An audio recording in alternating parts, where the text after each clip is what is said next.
What is up, PCP Army? How's everybody doing? Welcome to Pop Culture Philosophers. I am Rockin Robbie Billups. Station!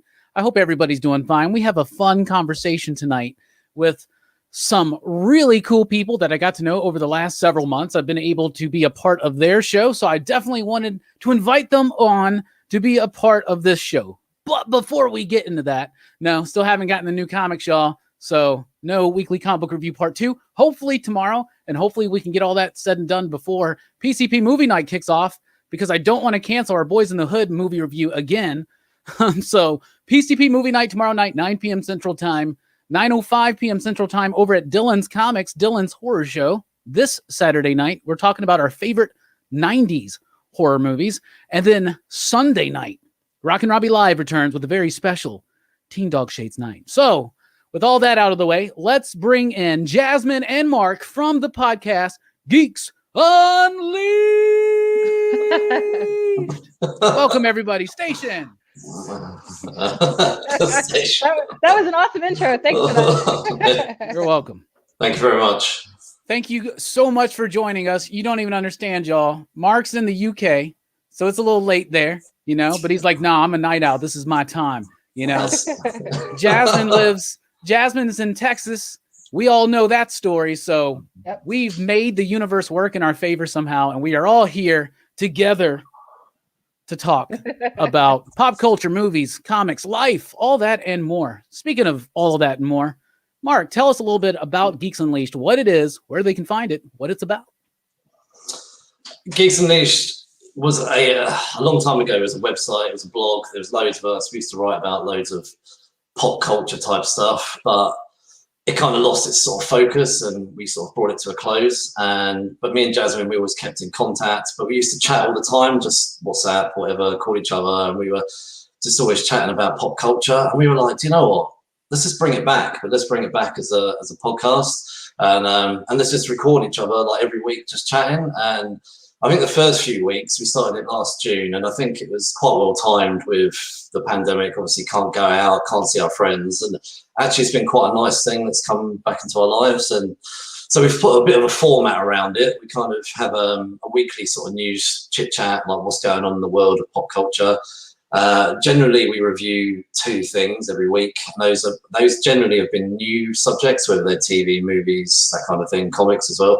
But we've started to add in a bit of a feature as well. So this month we've been reviewing Castlevania all month, and we'll be chatting. We'll be doing our recording tomorrow night, doing season 3. And what we've done is as well added in on the last week of every month, we're going to do something what we call pilot season. So in January, we did the first episode of Dexter, and we've got another one coming up next week as well. We'll save that. But we also have a second podcast, which we do on the same channel, which is where we do a sort of essential book club reviews, which you've joined us for. Anyway, you can find us everywhere as Geeks Unleashed, Instagram, Facebook, you name it, we're there. So that's it in summary. Yeah, there you go. Nice. Nice. I like that. Jasmine, how'd you meet Mark? How did it all start? Funny enough, like we've never actually met in person, and we've known each other almost 10 years. Something like that, yeah. God bless the internet, right? I think when Geeks Unleashed was like the website, when it was first starting, he had put out a call for writers, and I submitted something about Arrow, and so kind of joined the site as a writer, and then just eventually kind of worked up to being like right under him. So that's pretty much where it started. It was a random Twitter post that was like, hey, anybody want to write about geeky stuff? And I was like, hell yeah. That's awesome. That's awesome. What's your geek origin story? What got you into the geeky stuff? Was it the comics? Was it the movies? Was it the TVs? Obviously you enjoy all of it. What brought you into this world? Movies. Yeah. Me. The first movie that I actually remember seeing in theaters was the first Batman in 1989. That movie is also the reason that I am terrified of being electrocuted. Thank you so much, Jack Nicholson, for that one. But yeah, so it's probably also the reason that Batman was one of my favorite superheroes. But that was my like oh my God, this is amazing kind of moment. So it was movies for me that pulled me into the world. That was one of my first movie experiences cinematically was Batman. And I remember being so scared when Jack Nicholson first becomes the Joker, but they haven't revealed him yet. He's in the shadows when he's killing Jack Palance or whatever. And just you could see the faint outline of his white face, but you couldn't see it clearly. Oh, man, scared the hell out of me. So creepy. Yeah. Before that, I had a terrifying experience watching Child's Play. Oh God. I think that was before that. Well, yeah, I've told the story before. It's really messed up because so my biological father was taking me out to a movie and my mom told him, just don't let him see Child's Play. And that's what I wanted to see. Right. And so we go to see Child's Play. I freak out. All right. So we have to leave the theater and we wind up watching U2 Rattle and Hum, which as a kid, that's boring. You don't want to watch that. Right.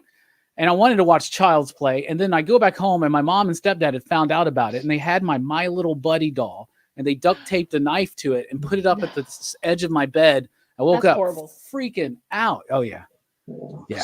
That's terrible. Your parents are awesome, but that's terrible. That's the household I grew up in. Mark, what got you into the geek world? Do you know what? Like, my dad always watched sci-fi films and stuff. Like, took me to see things like Stargate, Star Trek. I think I remember he took me to see, was it The Final Frontier, the one with the Klingons and the sort of the peace treaty and stuff like that. But what sort of, they always had me interested. But what kind of got me involved was I remember in I think I was 14. We called it over here year 10. At school, but I don't know what guys it'd be for you. But anyway, I was sat next to this guy in art class, and he starts telling me about like comic books. And obviously, I sort of about comics, but you kind of just don't really know about them, if you know what I mean. So he starts telling me he goes to like weekly comic, like every week goes to pick up comics like X-Men, Spider-Man, that kind of thing. I was like, what? There's actually there's comic shops, like actual comic shops. Like, and I knew like you could get them from the newsagent and stuff, but I didn't know that actually was shops that you could go and like buy them. So he took me along and I couldn't believe it. Like there was this whole shop of just comic books. And I just literally from 14, I've pretty much always read comics. I did stop reading comics around the time I got married and had kids because I had no money. But that kind of got me into it. And at that time when I was 14, I always literally remember those sort of first year or two because it was like Marvel versus DC, the Onslaught saga, even silly little things like Superboy and the Ravers, just like all this, like, and throwback, bro. I love it. and that just like that was it. I've kind of, kind of just always been into comics since then, really. So yeah. That's awesome, man. This is why we get along, y'all, because we're like it's the same era. Like the comics you named, the Batman '89 Batman. Did you hear that they're doing a digital first series for Batman '89, continuing the story? I did. Yeah, I heard about that earlier. If we don't get Billy D. Williams as Two-Face, I will be severely disappointed. I am serious. That's something we were robbed of. Could you imagine what that would have been like? Billy D. Williams. It would have been great. Oh, I forgot to say, actually, around that time as well, there was the craziness of the Clone Saga. And I was like, what? Like, I remember like the guy who told me about comics. I was like, you're telling me Spider-Man's been a clone for like the last 30 years? Like, I was like really like completely like mystified by this whole thing. Obviously, that turned out to not be true in the end, but like it was pretty crazy getting into comics around that time. Yeah, the 90s were a really wild time to really get into it, man. I mean, that's why I miss foil covers. Like, I will buy the crappiest comic out there just because it's got a foil cover. Like, that's straight from the 90s, straight from the freaking 90s, 100%. Yeah, I love y'all's show. I love y'all's perspective and the banter that you have. I had so much fun doing both the book club, Scott Pilgrim, which by the way, so I had that thing that was like a book 1 and 2 in one. Mm-hmm. And then I go back to the shop and we have sold volume 2. And I'm like, damn. And then it sold out at Diamond. So since then I haven't actually been able to revisit it. But did you rewatch the movie, Jasmine, by the way? No, I didn't. And I keep seeing it now. It's like it's stalking me on Netflix. Like every time I log into Netflix, it's like, hey, we think you might like this. And I'm like, would I really? It's because they're listening. It's because they're listening. They are. Always listening. Well, That algorithm is probably always are. on. I will literally just think something like, I'm thinking about tacos and I want that Power Ranger figure. And then it just pops up on my Google ads or whatever. And I'm just like, Yep. I literally just thought that. I think they got, we're not quite into the Teen Dog Shades night yet, but I think they got telepathy or something going on. Some Minority Report shit. Possible. I believe that. I think that they're testing technology on us that we don't know about yet. Like we're living in a Blade Runner society and we don't even know it. Yeah, right? Oh, Yeah. what if we really did live in this like dystopian world, but for some reason they can control our perception and we're starting crazy already. We're 12 minutes in. We're getting into reality's perception. Did you guys start drinking an hour before the show? I was working an hour before the show. Oh, goodness me. Let's talk about comics. What's your favorite comic book of all time, Jasmine? Whew. Okay, can I cheat and have two answers? I'll allow it. Okay, thanks. Okay, so my favorite comic book of right now is Firepower. Firepower has been so much fun to read. I haven't had this much fun reading a comic since I mean, I can't even think of the last time, but like I have enjoyed every issue of Firepower. It's one of the few books that I actually pick up month to month. Yeah. So I would say Firepower for right now. The book that opened my mind on comics. Now I was kind of late to the comics game, but Saga would probably be the series that when I first read it, I was like, comic books aren't just superheroes. So that was my like aha moment where holy crap, this is a whole other realm and world of things to get into. So yeah, I would say Saga is probably the one that expanded my comic repertoire. That is a magical experience when you realize that it's not just superheroes. Like, and everybody remembers their first, like I remember going to the shop and this dude tell me about a book called Jinx by Brian Michael Bendis. Right. And I read it and I was like, that was really good. And it's like, if you never read it, it's one of Bendis's very early works. And he did the artwork himself. It's very film noir. It's crime fiction. It's set in Cleveland where he's from. He's got a lot of like photo references in there. And then I just devoured all of his work. Then I found Hellboy and Madman and Next Men by John Byrne, because I was a big John Byrne guy because of the Fantastic Four run and the Superman run he did. And that's just a magical moment. And then Preacher, that led into Transmetropolitan, Sandman. Good. So many great books. The Invisibles, which literally changed my life. The only comic book I feel like literally has had a spiritual impact on my life. So that's just a magical moment when you find out that comics are more than just superheroes. Like something like Saga. There's not only are comic books more than just superheroes, comic books tell more varying and diverse and interesting and original stories than any media right now. Like television, movies, like I love it. I love movies. I love TV. But why is my favorite TV show Hell's Kitchen? I mean, what's that saying about the state of the writing? But there's we're in a pretty good age for some TV though. There's some really, really solid stuff out. Obviously, I'm sure we'll be talking about some of it. The other thing, Firepower to me is one of the best Robert Kirkman books I've ever read, because it's not just a bunch of talking heads. And you got Chris Samney and Matt Wilson. It's so dynamic. It flows so fast, but he still is able to have these really resonating character moments with this family and this dude's journey. Such a great book. Funny too. Like it's sometimes it's hard to pull that off to me. I don't read a giant breadth of comics, but like for what I have read, it's hard to pull off the kind of single book, single issue, funny, mixing it with the seriousness that they do. Like it's almost like a slapstick. Like if this were a movie, it could be in the realm of like Kung Fu Hustle, where it's like it's kind of got some serious moments, but really this is built on humor. Yeah, you can totally tell. Yeah, I saw somebody in the comments say that it's kind of like a riff on Iron Fist. I would concede that. However, Owen, who is the main character, is actually of Asian descent. So that would be where it's a little bit different than Iron Fist. Yeah, the initial pitch sounded just like Iron Fist to me. I was like, oh, so this is Iron Fist, but it's not. Because first of all, just the idea it is way better, but the idea that he's not a rich guy. It's a family oriented book. There's a lot more world building about where he trained as opposed to the Iron Fist stuff is a little bit vague at times, depending on which comic book you're reading from which decade. Yeah. The 70s stuff was a little bit cooler just because it was just so trying to be, kung fu movie. And then when Luke Cage and him teamed up, that was a perfect match right there. Oh yeah, because they play off of each other. But Iron Fist is not a good standalone character, but he's great as like him. Power Man and Iron Fist, that's a fun series. I do enjoy them together. Yeah, I wish they'd bring that back. I wish they would give those two cats a show. I think they could do it well because when they did that Defender series, I really liked it once they met each other and they started getting that dynamic. Like what's it with Mike Colt? I don't remember their names. Yeah, Mike Coulter, and I don't remember the dudes. The Iron Fist something. Yeah, Finn something. Oh yeah.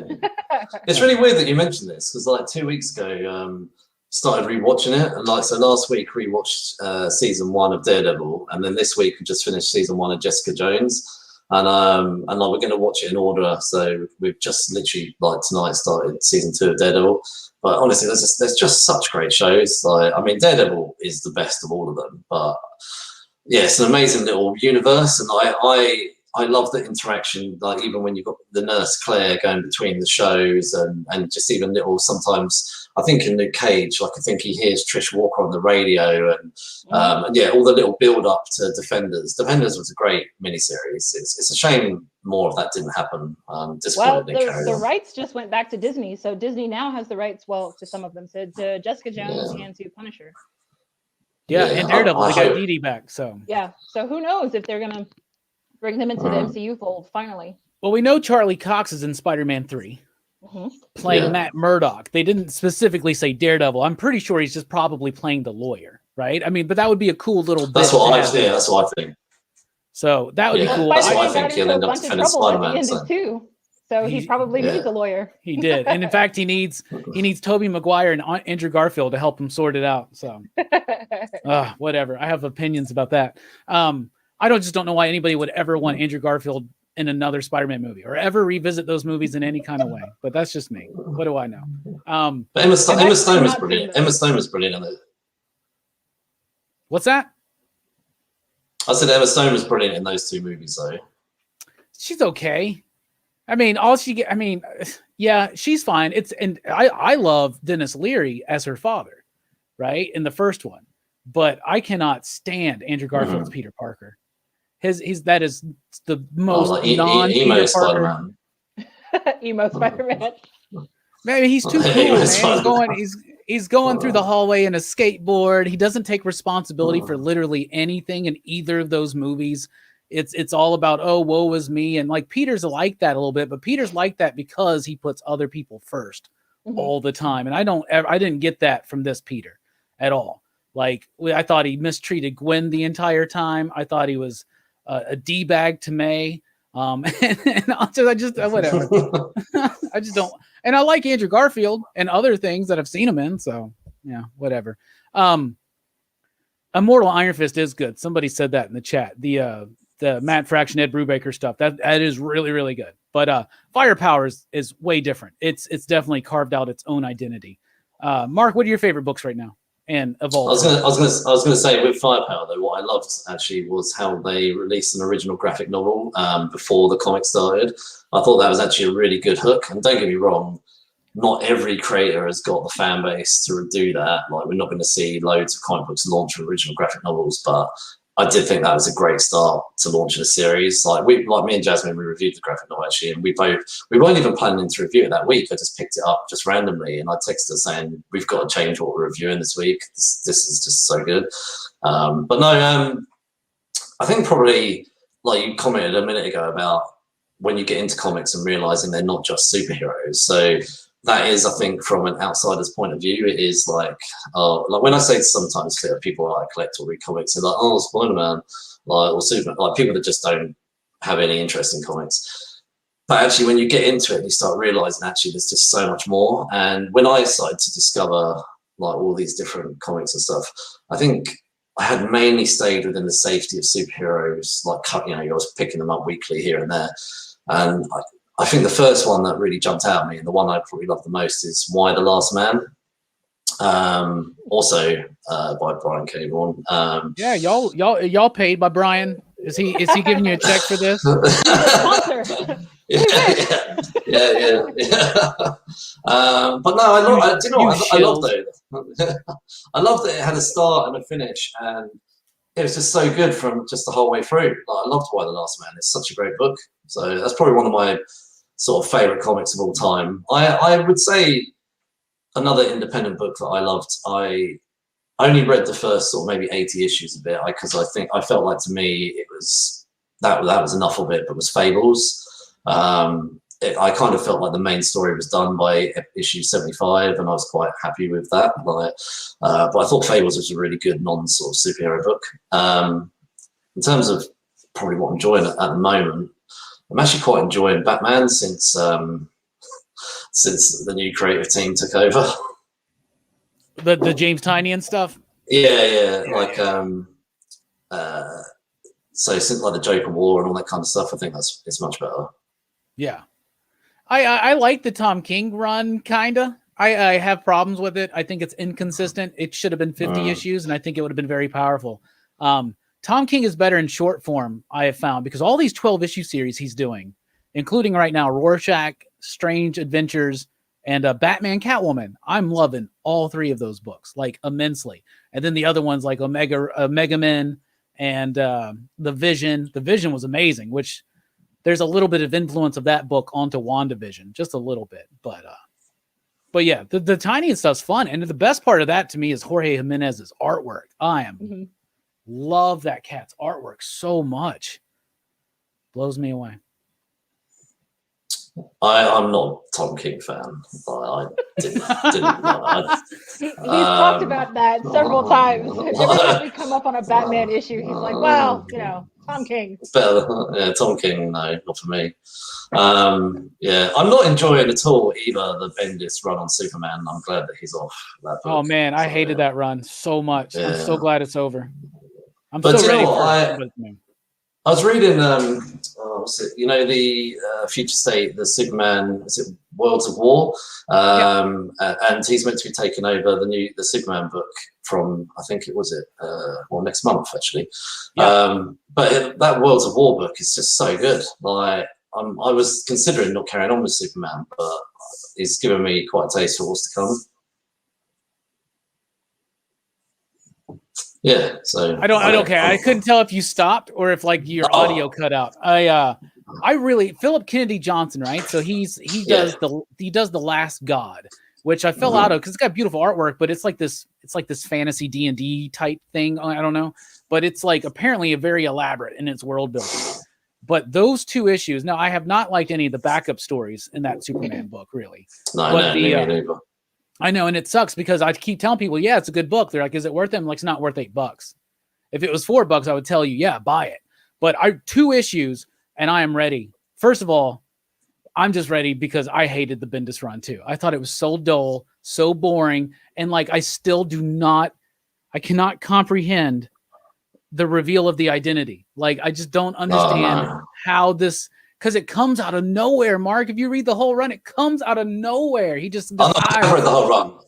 I've been reading Superman since solid. I've read Superman here and there over the years, but I've been reading it solidly since Rebirth, and it was so good before Bendis took over. And I don't know how I described it. It was like he just came in and had a shit in someone's front room. Like, it was just such a good run. Do you know what though? I love Bendis. Like, when he was at Marvel, I loved Jessica Jones. I loved his Daredevil run. I loved his New Avengers run. Even his X-Men run, I thought was all right. Like, he seemed to know what he was doing at Marvel, but I don't know what's going on in DC. So, I mean, to be fair, he's only done Superman, but we'll see what happens when he goes into Justice League. Yeah, we'll see about his Justice League. It's already got some weird ideas in it. The whole Shazam thing came out, and then like now he's denying that was a thing. But Rich Johnson's pretty certain that it was going to be Shazam, and like they were going to change Black Adam's name to Shazam. Like, what? But the biggest problem with his upcoming Justice League run is that's where you get Ram V's Justice League Dark, because it's a 10-page backup story. And I'm like, oh man, that sucks. Because Ram V is killing it in the entire industry right now. So, by the way, everybody, he's going to be here March 4th So Rom V here live. It's going to be at 1 p.m. Central Time now, though. We had to push it back. So, Rom's a busy man. He had some kind of busy meeting, he said, I'm going to have to push it back. We're like, whatever you say, Rom, we're not worthy. But he's worthy anyway. We're very excited to have Rom on the show. Y'all Rom V fans?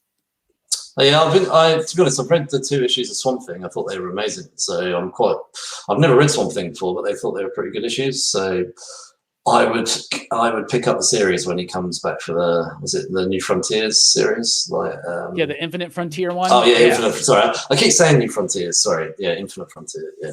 Oh, I'm so pumped. He's actually going to be on the show the 2 days after the first issue drops, and I cannot wait. Oh man, and to ask him about hair care products, because this man has the most luscious hair I have ever seen. I'm not even kidding. Yeah, his one thing you should do, I'm not trying to tell you guys how to run your show, but one day on book club, you guys should do Alan Moore's Swamp Thing, at least book 1, because it's absolutely brilliant. And I think if you had read Alan Moore's Swamp Thing, you would actually even like the Rom V Future State one even more, because there's a lot of kind of callbacks to it at times, just a little bit. Oh yeah, we were gonna try and look at superhero ones more. I think once we've done, the more well-known. I guess if you Google essential graphic novels, none of them are really superhero books. You might find the odd Batman one in there, but we were going to kind of tackle those after we'd gone through the non-superhero ones. But yeah. The cool thing is, Mark, I wouldn't describe Alan Moore's Swamp Thing as superhero. I would describe it as a horror comic. Or at least a dark fantasy. Maybe we should review bringing it in earlier. And if you guys have never read it, These Savage Shores is a delightful book that he did last year from Vault. That is fantastic. It's a vampire story kind of, but it's more about the monster within, and it's set during the time when the British were going into India and trying to take over and all that kind of jazz. So it's a little bit about the clash of the cultures. So it's British vampires versus Hindu demons and gods. It's pretty cool, and it's really, really, really subtle. And also very direct and violent and gory at times too. So whatever. That sounds really interesting. It's a really good book. See too much pop culture stuff that takes place in India. I think that's a whole realm that could be explored a lot better. All right, and the artist is Sumit Kumar, and then Aditya Bidikar is the letterer. So it was a mostly Indian creative team on the book, because Ram V is also Indian. So and so is his artist on Graffiti's Wall and Blue and Green, which I thought was the best comic book of 2020. It's a jazz-inspired graphic novel, a horror story that came out from Image in October. My best book of the year, best book of 2020 in my opinion. So amazing. And they got a new book coming out from Vault called Radio Apocalypse, and it's really cool. And also in Swamp Thing, there's going to be a new Swamp Thing in the new book, and it's going to be an Indian man. So it's the first Indian Swamp Thing. So I'm pretty excited. I think it's I'm quite looking forward to picking that up. I thought the Future State Swamp Thing was really good, and I loved the art style and everything. So yeah, I'm quite keen to pick it up. Overall, I mean, Jasmine, did you read any Future State books? I read a couple. I read the Green Lantern one, and I didn't really like that one. I liked parts of it. It's what is the point of a lantern book with no rings? I like the side story in there, but I don't like the idea of lanterns without rings at all. So the whole concept just didn't kind of pull me in. I loved the introduction of Yara Flor as the new Wonder Woman. That book is great. Joelle Jones's art is fantastic. I love her. Lady Killers is also one of her series that I love to death. Lady Killers is really great. But yeah, no, the Wonder Woman book really kind of got me, and I enjoyed. There were 2 Batmans, and now I can't remember which Batman I liked better than the other one. I liked the sort of cyberpunk Batman. Oh, Dark Detective. Yes, Dark Detective. I liked that one. I love Dark Detective. That one, and it's also it's got the strongest backup stories too. Yeah, because it's got the Grifters one, and it had the Red Hood one. I thought was okay, but the Dark Detective, that's Dan Mora and Jordi Belair. That artwork is amazing in that book. Mm-hmm. And all these artists that can't do consecutive books in a row or anything like that. And you're just sitting there like, dude, Dan Moore is doing Once and Future and Dark Detective, and he's going to continue on doing Detective Comics going forward. I loved it. Next Batman started out so good, but when the art changed in the second issue, it just completely kind of lost me. And I didn't really like any of those backups except for the Outsiders. I thought that was cool. Black Lightning's like the lightning and Katana's sword or something like that. Pretty man. wild. I love Katana. There was a Batman animated series. I think it was called Batman the Brave and the Bold. Anthony Ruvivar was the voice of Batman in that one instead of Kevin Conroy or Bruce Greenwood. But that one had like the badass version of Alfred that used to be like MI6. It was a big, heavyset, like bald guy. And then Katana was there. Oh, that was a surprisingly underrated series. I really enjoyed that Batman series. Is that are you talking about, is that the one that's like very 50s inspired and he like pulls his batarangs off of his chest and their Aquaman was this really boisterous braggart kind of guy? Oh man, no. So that was Brave and the Bold. What? There must be Brave another and the one. Bold.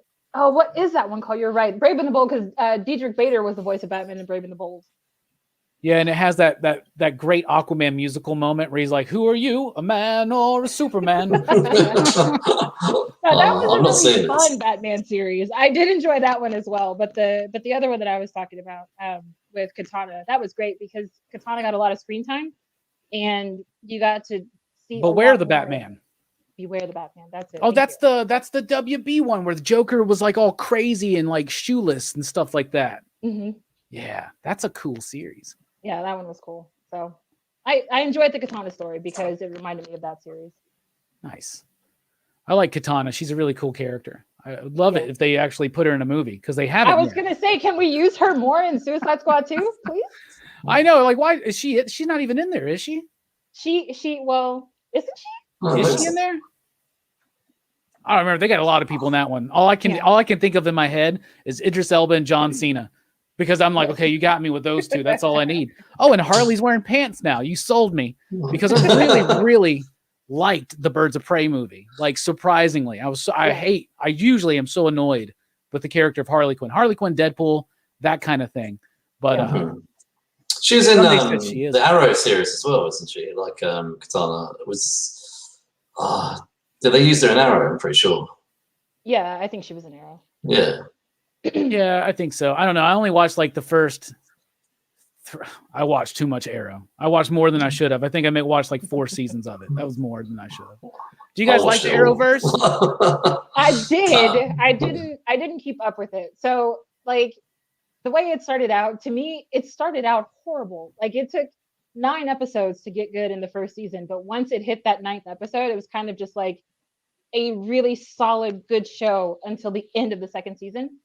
And then when they got rid of like Monty Bennett was an awesome addition as Deathstroke. Like he was so good. I'm biased though because I loved the entire Spartacus series and he was so great in Spartacus's pictures. My homie has a picture of him autographed of like him nude on a horse. I have seen that photo. I know exactly what that is. But I thought it just kind of went downhill because, like, especially with superhero stuff, like to me, the series is only as good as the villain, regardless of how great and wonderful the hero is. If your villain is not strong enough to keep up with the hero, then the whole series suffers because of it. And when they brought in Deathstroke, he was so great. And then when they took him out, and then he just kind of like intermittently popped up in like flashbacks. I got really sick of the flashbacks in Arrow. I will definitely say that. But then when they just kind of switched, and by the time they got to Neil McDonough, and I love Neil McDonough. I think he's a fantastic, fantastic villain, but he was so poorly used in Arrow that it was just like, how do you take one of the best bad guys in Hollywood and just turn him into just meh? So I stopped watching Arrow after the 4th season. That's what CW does. Oh man. And I can't tell you how many times. I watched all of Arrow. What? I said I watched all of Arrow from start to finish.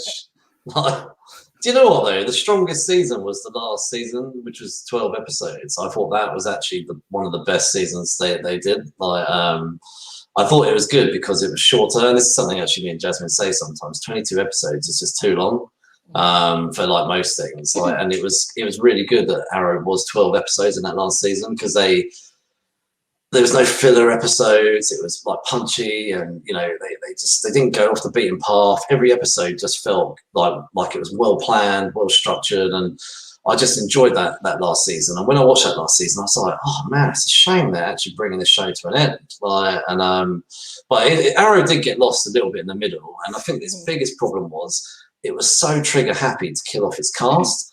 And then, I think by about season 3 or 4, they were like, "Crap, we've got Diggle and Arrow left. We better do something about this." And then they brought in a load of new people. And initially, it was almost like watching a new show. But you did start to warm to a lot of new characters. But I think the trouble with a lot of shows is 22 episodes is too long. I think the times have changed. 22 episodes was fine before we had streaming, but now 22 episodes is too much of an investment in this day and age. 10 years ago, 22 episodes was fine because you didn't have any other choice but to watch weekly. But it's too much now. 10 to 12 is like the sweet spot. Sometimes even 8, because sometimes people don't need 10 episodes to tell the full story. Yeah, sometimes you watch things like Iron Fist, you're like, okay, 13 episodes was too much. Like, let's tone this down. Yes. Because back in the day, shows were way more episodic. There wasn't DVR, there wasn't streaming. It was just if you missed an episode, a lot of y'all probably out there in the PCP Army maybe don't remember these days. I think most of us do when I look at the analytics here on YouTube. But if you missed the show, you were kind of screwed. You know what I'm saying? Out of luck, unless you were watching on basic cable, because basic cable would rerun their series. But if you watched anything on network, CBS, ABC, NBC, they'd never replayed anything. Yeah. Right. And that's like, I'm a big Star Trek fan, and Star Trek had like 24, 25 episode seasons. But it works because those are like case of the week things. And it's not like now shows are basically like 8-hour movies. Right. So that the filler, it gets so tiring and so done. But there's still good shows out there though. Some really good ones. And I think that the format has definitely changed. And also the production level, like, how expensive would it be to have a 22 episode season of The Mandalorian? That would just be or Game of Thrones. Yeah, exactly. Right. This just be way too freaking much. So Well, was it Stargirl was 12 episodes, and I know it wasn't originally a CW show, but that was just such a tighter show. Have you watched Stargirl? Yeah, I am the biggest fan of that damn show. Like, I love that show. Like, I love Courtney.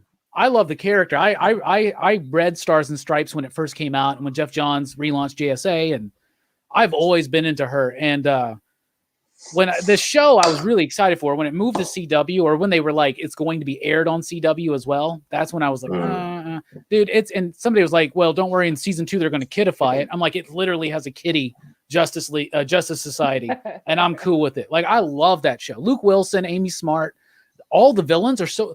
Those are the best villains I've ever seen on any of those DC TV live shows. Like, the villains were so freaking well done. And Stargirl, and Stargirl's amazing. That show's so good. I hope they don't blow it into. Well, I was going to say, did you hear what they're doing in season 2? John Wesley Shipp's going to be over there as the Flash. Yeah, that news broke like I guess today. I heard. Yeah, not long ago. Yeah, I wonder if they're going to throw in Alan Scott. That'd be a cool one because they kind of kept them vague. In the first season. Well, I assume it's because they'll probably pull them forward as the show goes on. Yeah, absolutely. The Ship playing Jay Garrick, I'm like, okay, it's all right, but I'd rather see is somebody a little bit more athletic. Maybe, I don't know. I'm just saying, but I guess the idea is maybe he's like one of the surviving ones, and so like I think it's going to be really cool because Luke Wilson, by the way, as Pat in that show is freaking amazing. He was so funny as well. But like when he was serious though, he could flick between the comedy and the seriousness really well.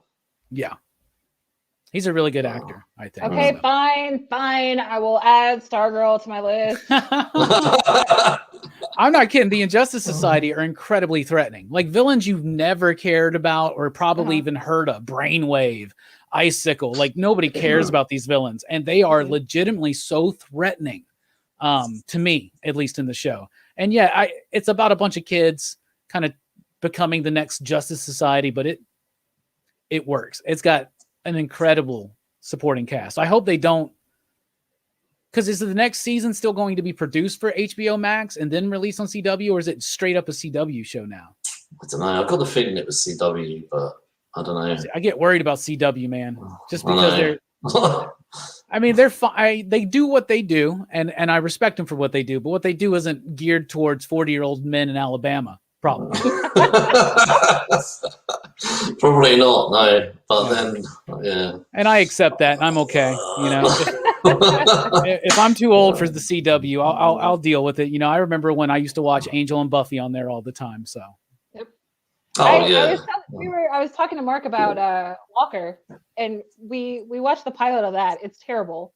And I'm saying that as a former Supernatural fan, it's terrible. But like, as soon as they announced that show was A, getting rebooted, and B, it was going to be on CW, I was like, it's not going to work on CW. Like, CW does not have the depth to take anything seriously. Period. Yeah. It just doesn't. Like, and it's laughable that they're trying to kind of make Walker into this like, oh, we're totally, you know, we can do serious stuff too. And it's like, well, you can. You're CW. Like, you have a wheelhouse. Stick to it. Like, stay in your lane. Do the campy comedy stuff, the cheesy stuff, the B. You're like B movies. That's kind of your stick. Stick to it. You do it well, and it works for you. Don't. But then, of course, because of the Supernatural fandom, it already got picked up for a second. Oh yeah, I think I only had the second episode and it got renewed. Yeah. I had a sneaking suspicion that one wasn't going to be a winner, so I just skipped it. Now everybody's saying the Superman Lois show is really good, and I'm like, you're going to do it again. You're going to get me to watch the damn CW show, and you're going to get me to commit. And now, then, like, I will say that trailer actually captured me, and I am not a fan of Superman. I have never liked Superman, but I saw that trailer and I was like, that trailer does look good. It looked really good, and I was like, this seems like it could be a really great story. I'm not going to fall for just the trailer alone, though. So I will give the first episode a watch and see, but like, it did look really good. And I'm not trying to say they're all bad. Like, I think Flash's first episode was an amazing pilot for a superhero TV Flash show. For the first like 3 years was really, really, really, really good.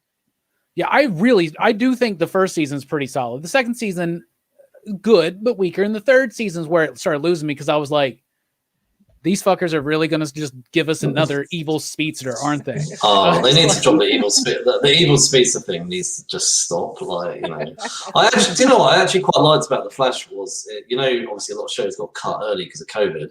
I actually like the fact that the Flash did get cut early and it didn't get resolved, because how many times does it all get nicely in a bow with maybe a tiny little cliffhanger, but it's, you know, 95% wrapped up.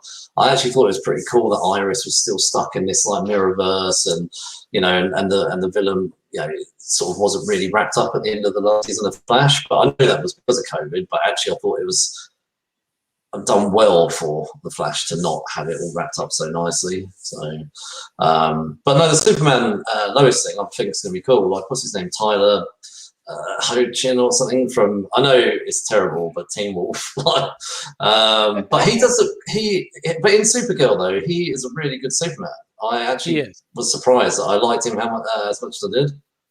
So yeah, Supergirl's I'm excited. Not a great show, but it's not. I really liked Supergirl season 1 for some reason, but it wasn't a good show.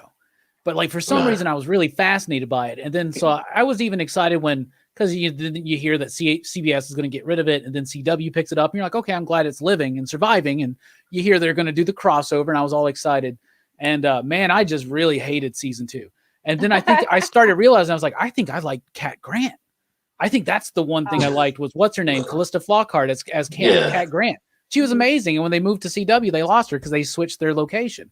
See, a good villain makes a big difference. Yeah, and she wasn't even super villainous, but she was that contentious. Now, she works so well.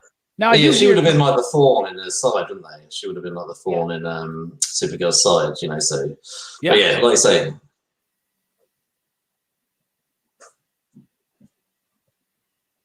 Oh, did it cut out? Sorry, it's a bit. I fooled you. Gotcha. I thought it froze for a second. I was like, what? I'm sorry. I do that all the time to people, man. I don't know why. It's just a weird thing. But no, the Cat Grant was great. And I haven't watched it to the point where John Cryer comes in as Luthor, but I hear that he was good. But I was there when it was his sister, and I was just like, this is so dreadful to me. Like, I don't know. And I whatever, you know, it's CW. Like I said, they're not made for me. And it's okay. You sound so dejected. There's plenty of stuff made for me. Exactly. There's so much stuff. I'm like, they made that exactly for me. How? You know, and I mean, and they even have granted me with a new Justice League film, the one I actually want, the Snyder Cut. So I'm going to ask you guys this now. What do you think about the Snyder Cut idea and the new trailer? What do you guys think? And I'm not trying to spoil your thoughts for your next show, but come on. I like it. I mean, when I first saw Justice League, the two characters that I liked the best were Cyborg and Flash. And I liked the way that they interacted with each other.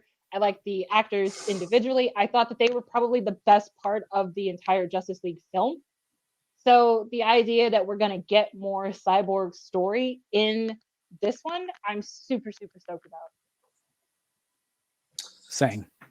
I haven't seen the new trailer deliberately. I just want to watch the film. I saw a little bit of it previously, but I don't want to watch too much of it.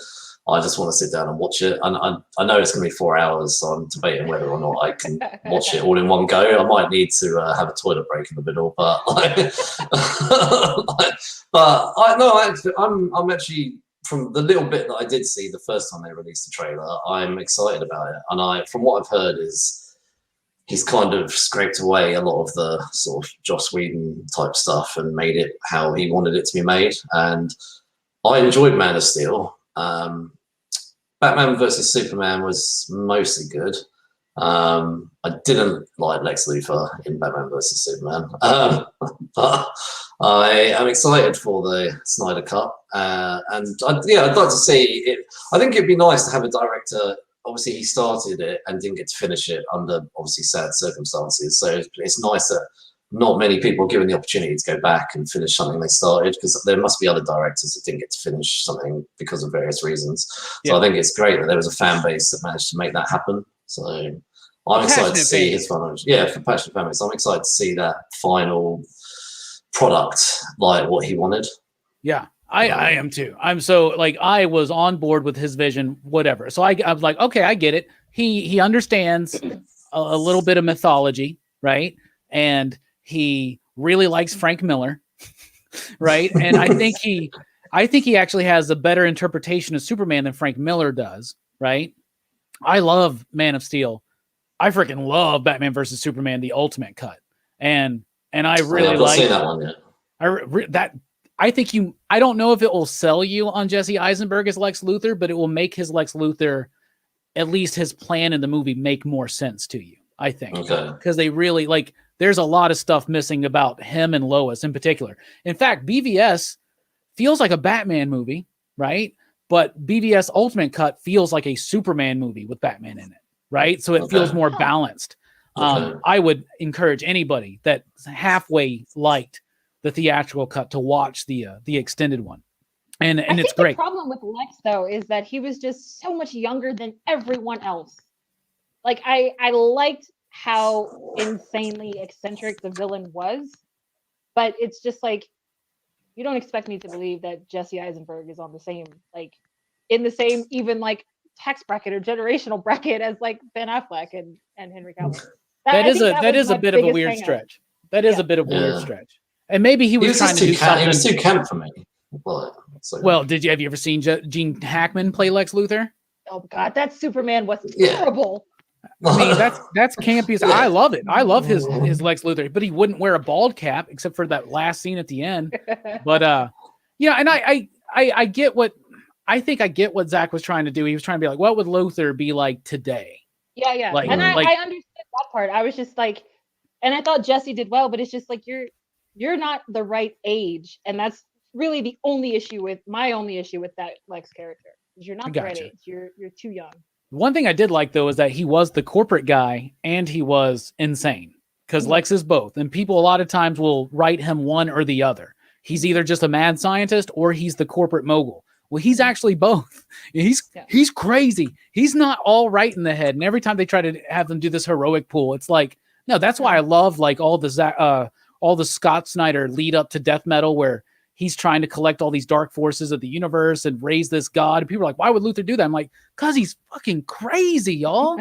Like, Luthor's nuts, man. He puts on a battle suit and fights like this super powerful alien on the regular and usually wins, like in some form or fashion. But I liked how he was crazy, like at the end there, and the bell's been rung. Yeah. Oh my goodness. Oh my goodness. And since Mark hasn't watched, no, the best Lex is Clancy Brown. Period. Hands down. Period. 100%. I wish he could do it live action. Really. I really do. It's the best. 100%.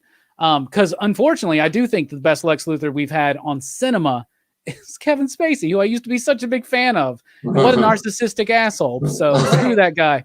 But I love what's his name? Michael Rosenberg from Smallville. Yeah. I thought he was a great Lex Luthor. He was the best part of that show. As Flash, because he was Flash in the Justice League cartoon. He was, and he was really good. He was really good. So great. Yeah. Clancy Brown is the best one, though. Best Lex we've ever gotten. And the truest Lex to the comic book. So, you remember that World's Finest one they did? It was like the crossover between Batman and Superman when they meet, and Joker and Luthor, and that's just so cool, y'all. It's just so freaking cool. I'm pumped for it. And since Mark hasn't seen the trailer yet, he won't get this bit. But I've been doing this bit for 2 days straight. I'm annoying everybody at work right now because they'll just be like, Robbie, what do you need? I'll be like, tell this person to come see me. They'll be like, what do you need? I'll just go, we live in a society where honor is a distant memory. Isn't that right, Batman? Anyway, I'm so freaking pumped for this. I'm so freaking pumped. What do you guys think about WandaVision? Well, I love it. I'm wondering where they're going. Every time I watch it, I think like I sort of start to come up with an idea, but I don't know. Initially, I was thinking it was completely Wanda that was behind all of this, but now I don't think it is. There's a lot of rumors that it's, and I can't say his name, Method something. Yeah, that's it. Yeah. There's a lot of rumors that it's him. I don't know. I do love the fact that they brought in Quicksilver from the X-Men, though. I thought that was a pretty cool twist. Like when that episode ended, I was like, fucking hell. It's just like I think I kind of jumped out of my seat. So I was watching it with my wife and my oldest daughter actually, and we were watching it, and I sort of, oh my god, they've got Quicksilver from the X-Men, and like my wife had never seen the X-Men, and she was like, I didn't get the reference, so like she's watched all of the X-Men films this week, and she's like, oh, okay, so she wasn't as excited, but I think WandaVision's brilliant, and it's my only criticism is 30-minute episode and like 10-minute titles. I kind of wish it was maybe a little bit longer. Yeah. I know, because we all have stuck our ways through all of them in case there's a post-credit scene. Exactly. Like they have us so trained for the post-credits that I'm just like, something is going to happen, right? Yeah, no, I love WandaVision. I think it's great that because we didn't get like any Marvel for like 12 months, I know, because of COVID. Mm-hmm. So it's great that we finally got some Marvel, and next month obviously Winter Soldier as well. So, but yeah, I hope really that this version of Quicksilver sticks around. I think I prefer this version. I do too, honestly. Yeah, it was a better version of Quicksilver for sure. I'd love to know, like, I say this to Jasmin sometimes, I'd love to know, like, the thought processes, I'd love to sort of sit in the writer's room, and after I've watched the show, I don't want it to be ruined for me, but, like, how did they get to, like, go, let's get Quicksilver from the Fox X-Men universe and put him here, unless this is the way of trying to bring all of the X-Men in, and maybe it's just a stepping stone. That's what, it's just, I've kind of been wondering, is this Wonder, is Disney going to be doing sort of the opposite of No More Mutants? Like, is this going to be, I can't imagine it going loads more mutants, but I just want to know where they're going with it. Like, is it just going to be something they sort of throw away and we never see him again? Or is there a bigger plan here? I think probably it's just frustrating to have to watch it weekly. So, yeah, right. I think that so there was this reveal today that so they revealed the Funko Pop of Quicksilver in his Halloween costume, mm-hmm. and Quicksilver's in quotations, or Pietro Maximoff is in quotations on the figure package, which makes us believe that it's not him. Now I see a lot of people in the chat saying it's supposed to be a regular dude. Now, I don't think we know this. I guess this may be one of these rumors that has leaked out. Mephisto's been a big rumor. There's this meme that's been going around basically showing that every time a new character pops up, someone's like, "That's Mephisto. That's Mephisto." You just wait and see. Yeah. It's Dottie. I It's saw that, Agnes. yeah. It's I think I'm more along the lines right now of comics explained where I think it's Wanda. I think Agnes is Agatha Harkness. I think she's the villain, right? And I think she's trying to, in the comics, the whole plan with Wanda's children was that they wanted these empty, soulless vessels, right? So they manipulate Wanda into creating these children, and then they can, possess them with demons and then, come into form, right? So there may be something like that going on, because I do think, and especially if you look at those early episodes, and a lot of people throw them away because they're like, well, I really like the show now, but those first 3 episodes, I'll leave them. I just won't watch 1 and 2 again, because it was very sitcom, and now they're doing the style, but they're still making it very MCU. But I think there's a lot of hints in those first couple episodes about what's going on. And she is being led to the idea of having children in those first 2 episodes. And that's what leads to her eventually, at the end of episode 2. Well, the whole first 2 episodes, all they talk about is fitting in. You have to say this to Dottie. You can only say this to Dottie. You can't be too funny. You can't be too mean, as long as you're on her good side. And then there's even one point where I think in the first episode, in the kitchen sequence when they're making dinner, where she's like, well, we got to fit in. Like, this is our home now, so we have to fit in. Yeah. The whole fitting in thing was really, really hammered home in those first couple of episodes. Yeah. And remember that Wanda doesn't remember how it started either. Mm-hmm. Yeah. And so I think kind of like in the comics, I think what happens is Wanda starts realizing that she has more powers than she does. Because in the MCU, all we know so far is that she's a telekinetic, she has mind control, right? We know in actuality that they could develop a lot more powers from her, because she basically has probability power. She changes probability. She can literally change reality. And I think she's starting to unlock these, or maybe she was realizing it. And I think Agatha Harkness, who is Agnes to me in the show, that's why, if you notice, everybody, their Halloween costumes were showing who they truly are in a way. And she was dressed as a witch, right? So, and there's a lot of witch things. If you look at those first 2 episodes, she makes references. She says like, I'm charmed when she meets them, and things like that. Just little things like that. That's on purpose. Every line of dialogue in one of these Disney scripts is so overly scrutinized. You know what I'm saying? So everything is so purposeful. So I think Agatha has helped her develop her powers, and then it happens. Whether or not Agatha is a good influence or a bad influence, in the comics, she's been both. So if you're looking at the source material, it could go either way there. But I don't know about the Mephisto stuff anymore. But I don't know. Yeah, I can't figure out who the overall villain is, but I think it's deliberate. Like they throw you off every episode. Well, I think the fact they're releasing it weekly, it kind of makes me think of the old school. I guess we talked about streaming earlier, and how with Netflix, obviously, will just throw 10 episodes or 13 episodes up, and then I'm not sure if I over enjoy that, because sometimes it becomes a rush to the finish rather than actually watching it and enjoying it. So this weekly format, I kind of don't mind too much, although I find it frustrating. It isn't a rush, because like you can watch it weekly with everybody else. And I was thinking, that whole thing about, like, Lost was a great show, for instance, for this. Like, you'd watch Lost, and the next day you'd come to work and everyone would be chatting like, did you watch Lost last night? Yeah. And that whole kind of, what they call it, like water cooler chat, like everyone, you get your coffee or your water or whatever, and you're like, chat to your buddy at the machine. And I was thinking, it's a shame WandaVision hasn't come out at a time when we can see people, but, so we can chat about it at work. But instead, I sit here and work every day. And it's a whole different world though now, even from when Lost was out. Because like I used to do that. I worked at a car dealership at the time in the service department. I like washed cars and drove cars around and stuff. Yeah. And I had people there that I would never talk to about anything. And we literally talked about Lost every single week, And nothing else. Yeah, and we would have all these theories and all these things, and a lot of them didn't turn out right the way we thought, But it was such a fun show that engaged its audience and even its faithful audience that maintained all the way through. I feel like a lot of us were very engaged by the show, and whether we like the ending or not, which I love, I think Lost is one of the greatest shows ever. But now it's not so much about. Well, it's not so much about going to work and talking about it at the water cooler anymore. It's about trying to not get on Facebook first thing when you wake up on Friday because everybody's watched WandaVision at like 4 a.m. apparently, and they're just blabbing about it already. You're like, oh my goodness, that's what Lost would be like today. Be like, no, don't spoil it. What do you mean they opened the hatch? I don't want to know that. Do you know? So when Lost came out, like I didn't like the ending too much, but last year, I don't know why, I just decided to rewatch Lost. And it wasn't for the show or anything like that. I just watched it like on my own.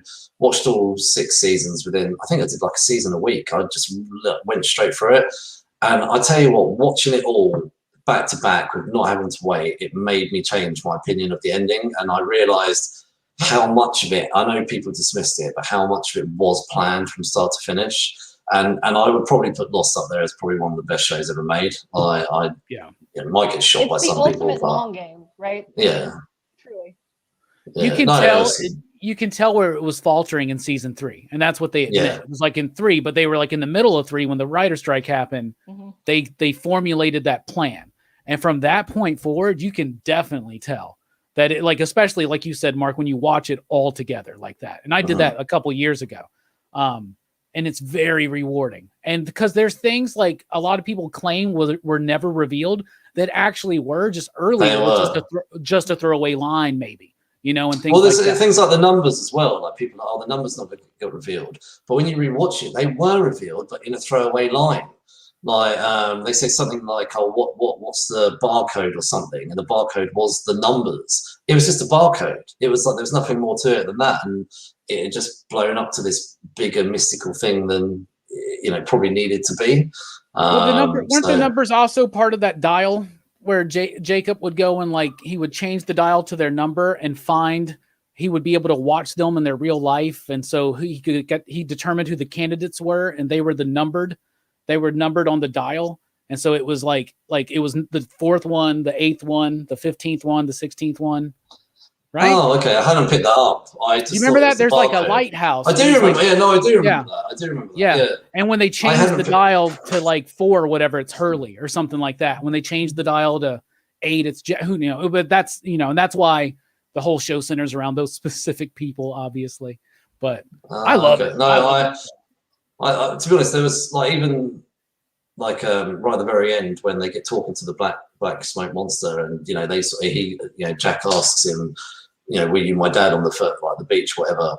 Like, but having rewatched it with the knowledge and actually knowing the knowledge of actually the black smoke monster when he does impersonate all those people throughout the show, like Mr. Echo's brother and stuff like that, I was like, it makes so much more sense, like rewatching it, like with some of the knowledge that does happen later. So yeah, I remember breaking it down each week. Be like, you notice that the smoke monster never appears someone who's living. Like we would say, like we were like, what does this mean? We would say all that kind of stuff. Jasmine, you liking WandaVision? I am not caught up, so okay. I know what's going on just because you can't avoid spoilers. But I am not a fan of weekly format. So my plan was after the final episode airs, I'm benching it all in one night. Nice. It just sucks that social media won't allow you to do that, right? Yeah. All right. I botched up again. Didn't ask you guys this before we started. You guys have any time crunches? Certain time you got to get out of here? Yeah, man. No, I'm not. There's nowhere for me to go, so I'm fine. Okay. I got nowhere to go either. I'm snowed in. So me neither. All right, cool. Well, I have to go use the restroom. I would encourage you to do so as well if you want, but if not, y'all have the reins of PCP for a few minutes. So okay, no worries. Be kind to them, PCP Army. Goodbye, Robbie. Hello, everyone. This is Pop Culture Philosophers. We are the replacements. Yeah. We've taken control of the stream. Yeah. Does that mean that we're like Wanda now, that we've taken control? Yeah, that's right. The network is ours. Yeah. Oh, about a million things popping up. So did you get your comics? Because last week you said you didn't get any comics because of no, they didn't. But I went and picked up comics earlier. Okay. That was probably the best thing I read this week. Oh, okay, fair enough. Like, I've heard it's gotten better. oh, it's so good. Like, I think I know where they're going now. If anyone's read it, the ending of it was so good. There is a question here. What got you into comics as a kid? Well, I was 14, and the guy in my art class introduced me to comics. And when I went to the comic shop, I sort of picked up. I think it was Spider-Man, Marvel versus DC. I can't remember what else I picked up now. But I kind of mainly love Spider-Man, really. It was Spider-Man that got me mainly into comics. It was I was quite intrigued by the Clone Saga. I know it got a lot of criticism, but it was something I quite liked. I liked the mystery of it, to be honest. Someone asked if you're Mark Waid. I have no idea who Mark Waid is. No, he is not Mark Waid. I can assure you. And I'm not from Australia, if that's what that's about. Like, I don't. I do hear Australia is a pricier place. I'm in the UK. I live just slightly above London. I don't think I have a London Cockney type accent. Some people say I do, but no. Yeah, so yeah, no, we got no comics last week because of I think the bad weather in America. Nothing got shipped to England, but this week I went and picked up sort of double the amount, which is good. Are you Mark McGuire? How about Mark McGuire? Do you play baseball? We called it rounders here. Like, Do you really? Is that what you call baseball? Yeah, it's called rounders. So, and no one gives a shit about it either. Like, yeah, I can imagine. Like, you play it at school and that's where it stops. So yeah, it's not an international. There's no one would pay to go see it over here. Baseball. Ugh. Football, that's It's about so it. slow. It's more fun if you actually go to a stadium. Like, so I live in Houston. We have the Astros here. They sometimes will have like dollar hot dog night, and it's like, hell yeah, I'll go to the stadium for dollar hot dog night, and hang out with people and not watch Cheating ass baseball. Astros, man. Cheating ass Astros. I heard you say baseball wasn't very popular over there or in Europe much at all. It's not, and it is very popular in Latin America, South America, Latin America, and Japan. like China and Japan. Like it's picking huge. up popularity in China like crazy. A lot of great Latin American players you have Roberto Clemente, who really kind of paved the way, but then this influx of talent came in, and Sammy Sosa. yeah, I mean, he's been a little disgraced lately, but who in the public eye can't be disgraced at some point. So yeah, baseball is my jam though. It's my number one thing. I'm a Yankees fan, just so y'all know. So Oh. I'd like to next time I come to America. I say this a lot though, but I've never done it. But I'd love to see like a baseball game. Although a lot of people tell me you might have to give up 5 hours of your day, so that puts me off. Like sometimes, but you don't understand. It's so leisurely. A baseball game in person is so leisurely, bro. But like you don't go to definitely need to go with like an old friend so you can catch up at the game. Like you do a lot of talking to the people you're next to at the game in addition to watching the game itself. It's a big social thing. That's one of the great things about it is you can sit there, eat a hot dog, drink a beer, chat with your friends, and not miss anything important. Right. You know what I'm saying? Because when the action's happening, you'll just be like, "Oh, what's going on? Oh, go run!" I love it. If you get into it, you get into the pace and the rhythm of it. We're so used to it in America, at least, timed games. You're fighting against a clock, and I'm a huge basketball fan, especially here lately. And I like football, but my football teams have been very disappointing to me in the last half of my life. But so I baseball's my jam. But yeah, Mark, you're ever down here? We're gonna go to Houston. We're gonna watch the shitty Astros play the Yankees and get beat. And we're all three gonna hang out and eat Cracker Jacks. It's gonna be great. Yeah, that's right. No, do you know what? I've been to New York a couple of times, and I saw what's the ice hockey? New York Rangers. Yeah, the Rangers are there. Yeah. It was quite a while ago, about 15 years ago, and I was so surprised. Like, so over here, so I'm not a big sports fan in general, but like I've been to quite a few sort of English football games, and they are not slow. They are people are not friends at those places. So, you do not sit with the opposition. You are separated. It's the banter is fairly abusive, and but over here I was sitting in I thought was like the New York Rangers side, and I can't remember who they played now. It's like, but I was like the people on the other side. Everyone was sitting. The banter was friendly. People were drinking beers, and I was like, what is this? I was like, I was like, how are people like sitting here having friendly banter? Like, it's like, we're not as wild and crazy as all you EPL fans, that's for sure. Rugby's a little bit tamer, I think. Like over here, like I've been to a few rugby games, and you can sit there and drink beer, and people are a lot friendlier. But I've been to mainly football games, and yeah, people are not friends at those places. I had a friend that played rugby for his college, and we would go to his rugby games, and like the players would come and drink beer and chat with you during the game. Is this okay? It didn't seem very relaxed on the field though, man. And my homie got his leg broke, by the way, and that ended his rugby career. But that's a violent game, bro. It's a violent game, yeah, man. One of my friends broke his hand in a rugby game. So, yeah. That's nuts. Because cause it's very similar to like your American football, but over here in rugby they don't have any protection. There's no helmets, there's no padding. I think they might wear something like on their groin or whatever, but that's literally it. Like, and it's a very dirty, muddy, aggressive game. But it's like baseball. It's like baseball that way. You just wear the cup, and it gets rough and dirty. And no, I'm just kidding. Jasmine, do you like any sports? I heard you talking smack about baseball, but do you like sports? I love sports, man. What do you I like? grew up on sports. A huge basketball fan. I'm a big Rockets fan. Been a Rockets fan pretty much my whole life. When we were playing the Knicks in the finals in 94-95, I got to go to game 1. My dad would not take me to game 7. He took my mom instead. He said I was too young, which really pissed me off because too young for a game 7. Well, he said because I was a kid, because I think 94, 95. So I would have been like 10. He was like, no, the people are too rowdy. They get too drunk, and I don't want you to deal with that. And so I got really pissed, and I got in trouble, and I was like, this is bullshit.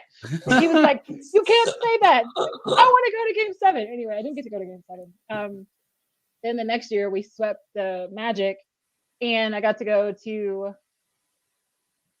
I can't remember. I went to one of those games too, but I've been a huge, huge basketball fan my whole life. My dad knew a lot of guys that played for the Rockets. You mentioned you worked at a car dealership. So my dad sold cars for about 30 years, and his dealership was usually responsible for providing transport for the team just around town, not anywhere else. Yeah. So he knew a whole bunch of people. So oddly enough, like he was at the time when Charles Barkley played here, he was pretty good friends with Charles Barkley. So there's plenty of like family barbecues we had where Charles Barkley was like hanging out in our backyard. Oh my God, I love Charles Barkley so much. Auburn, baby, War Eagle. Oh, come on. Okay, in that case, I have the craziest Charles Barkley story for you guys. Terrible. So, so he was having a New Year's Eve party one year, and the owner of the dealership and my dad got invited to go to his New Year's Eve party. So my parents go, and then the owner of the dealership and his wife, they go. Well, it's like in this area, like the owner of the dealership lived in this gated, guarded community that was like, had a country club and all of this stuff. Anyway, they all got so shit-faced at this at this New Year's Eve party that on the way home, my mom had to hold the owner's wife by her shoulders in the back of her pants. She's hanging out of an open car door while they're driving down the street, throwing up all the way down the street. And they get to the house, and she's still like throwing up on the driveway. So at the time, I was friends with their middle child. He had snuck out for the night to go to a party, and so he thought his parents were home. So he has turned his car off, put it in neutral, and he's trying to quietly push his car onto the driveway when his drunk mother comes hauling ass down the street, throwing up out of the car. Oh my God. It's a story that we talk about in my family all the time, about that time that they all got drunk at Charles Barkley's New Year's Eve party. So. Do you remember that time we went to Charles Barkley's New Year's Eve party and ruined our family's reputation? Yes, exactly. So it was one of those things where it was like, I cannot believe your children are the ones that have to scold you guys for misbehaving like this on New Year's Eve. But it's definitely one of those, like, we're a huge basketball family. We're a huge sport family. So like Mark jokes about it all the time, but when I lived with my parents, like we all watched English Premier League soccer. So we would be the family that was up at 4:00 on a Saturday morning, like watching our respective EPL teams. So I'm a Chelsea fan. Yeah. My brother is a Man United fan, and my dad is an Arsenal fan. My dad's been an Arsenal fan for like 40 years or something like that. So it's one of those things where we have like the inner house rivalry where it's like, oh, my guys are playing your guys. Screw you. Like, but we actually curse at each other in my house. Nice. So we watch a lot of English Premier League soccer. We watch football. My dad watches hockey. No one else watches hockey. So yeah, huge. I was actually a sport management major. So like sports is a huge part of my life too. Nice. That's really awesome. That's super awesome. I love sports. I played baseball. That was my thing, but not like them all. Awesome. And you remember you said your family like curses around each other. Remember what they say: the family that swears together cares together. So, is that what they say? Yeah, I just came up with that off the dome. Believe it or not, I used to be a rapper, so I can do that sometimes. It just happens. But I like basketball too. I'm a big Lakers fan. Lakers and the Heat. So okay, all right. So how do you feel about the Harden situation? Good riddance. Yeah, I think you guys got better when he left. Yeah. Yeah, he wasn't doing anything you can there. do about a guy that doesn't want to be there. I mean, there's no incentive for him to be part of the team. So the best thing that we could have done was to let him go. Exactly. Lakers play the Nets tonight, and I think Durant and Kyrie are out. Actually, it's probably going on right now. I'm going to look. Is it just me, or does Kevin Durant have like the oddest like chicken arms and chicken legs that I've ever seen for a professional athlete? I have no idea how he is even a basketball player that can stand on his chicken legs. I just don't understand it. I get what you're saying. I went to the University of Texas, so I remember watching Kevin Durant play when I was in school. Because I was in school when he was there. When TJ, I can't remember TJ's last name, but TJ, he plays basketball. When he was there, and when Vince Young was there, so that was my college era. And I would see Kevin Durant walking around campus, and I'm just like, I don't even know how you're carrying your backpack, dude. Like, your legs are so scrawny. I just don't understand it. He's still kicking, though. So. He's a great player, though. He really is.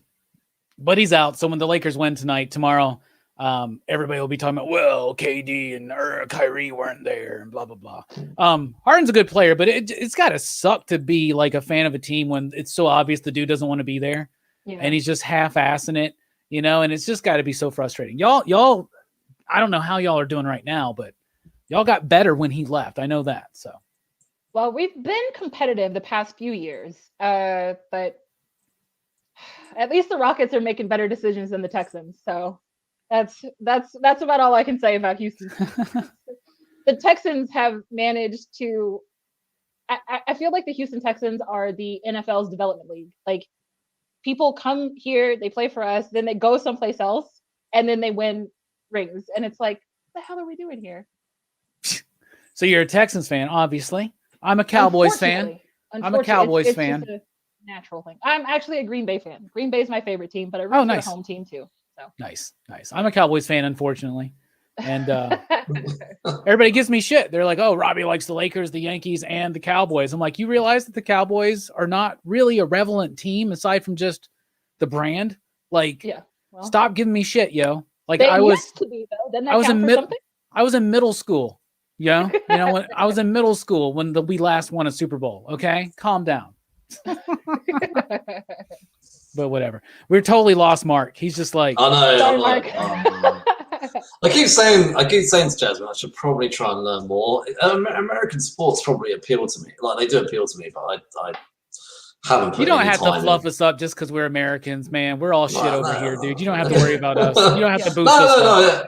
No, I genuinely I've said it to Jasmine before. Like, I said, I would like to get to understand a little bit more about American sports, but I just never done it.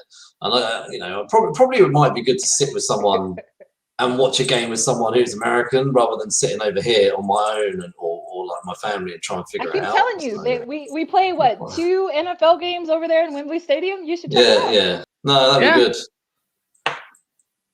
You should. Maybe. I think they've done MLB games over there, but like you said, nobody would go to that. But They're trying to maybe. broaden the appeal of NFL though, in the UK in particular. I know they're like really trying to do that. So, They're but what do they actually sell a team over there? do they like actually call it American? Like I know you call it American football, and but like if there's a commercial like over there, right? Like on the BBC, and they're like, oh, there's going to be a Jets versus a blah blah blah game or whatever of American football. Is that what they say? Since you know, I'm trying to think if they do that on the TV. They probably do. The commercials like, over here, they call it the NFL. Okay, they probably say NFL. Okay, they probably say NFL, but I don't imagine on TV they'd call it American football. But literally, if you would speak to my friends or anybody in the UK, we refer to your football as American football. I just wonder if it's like, I don't know.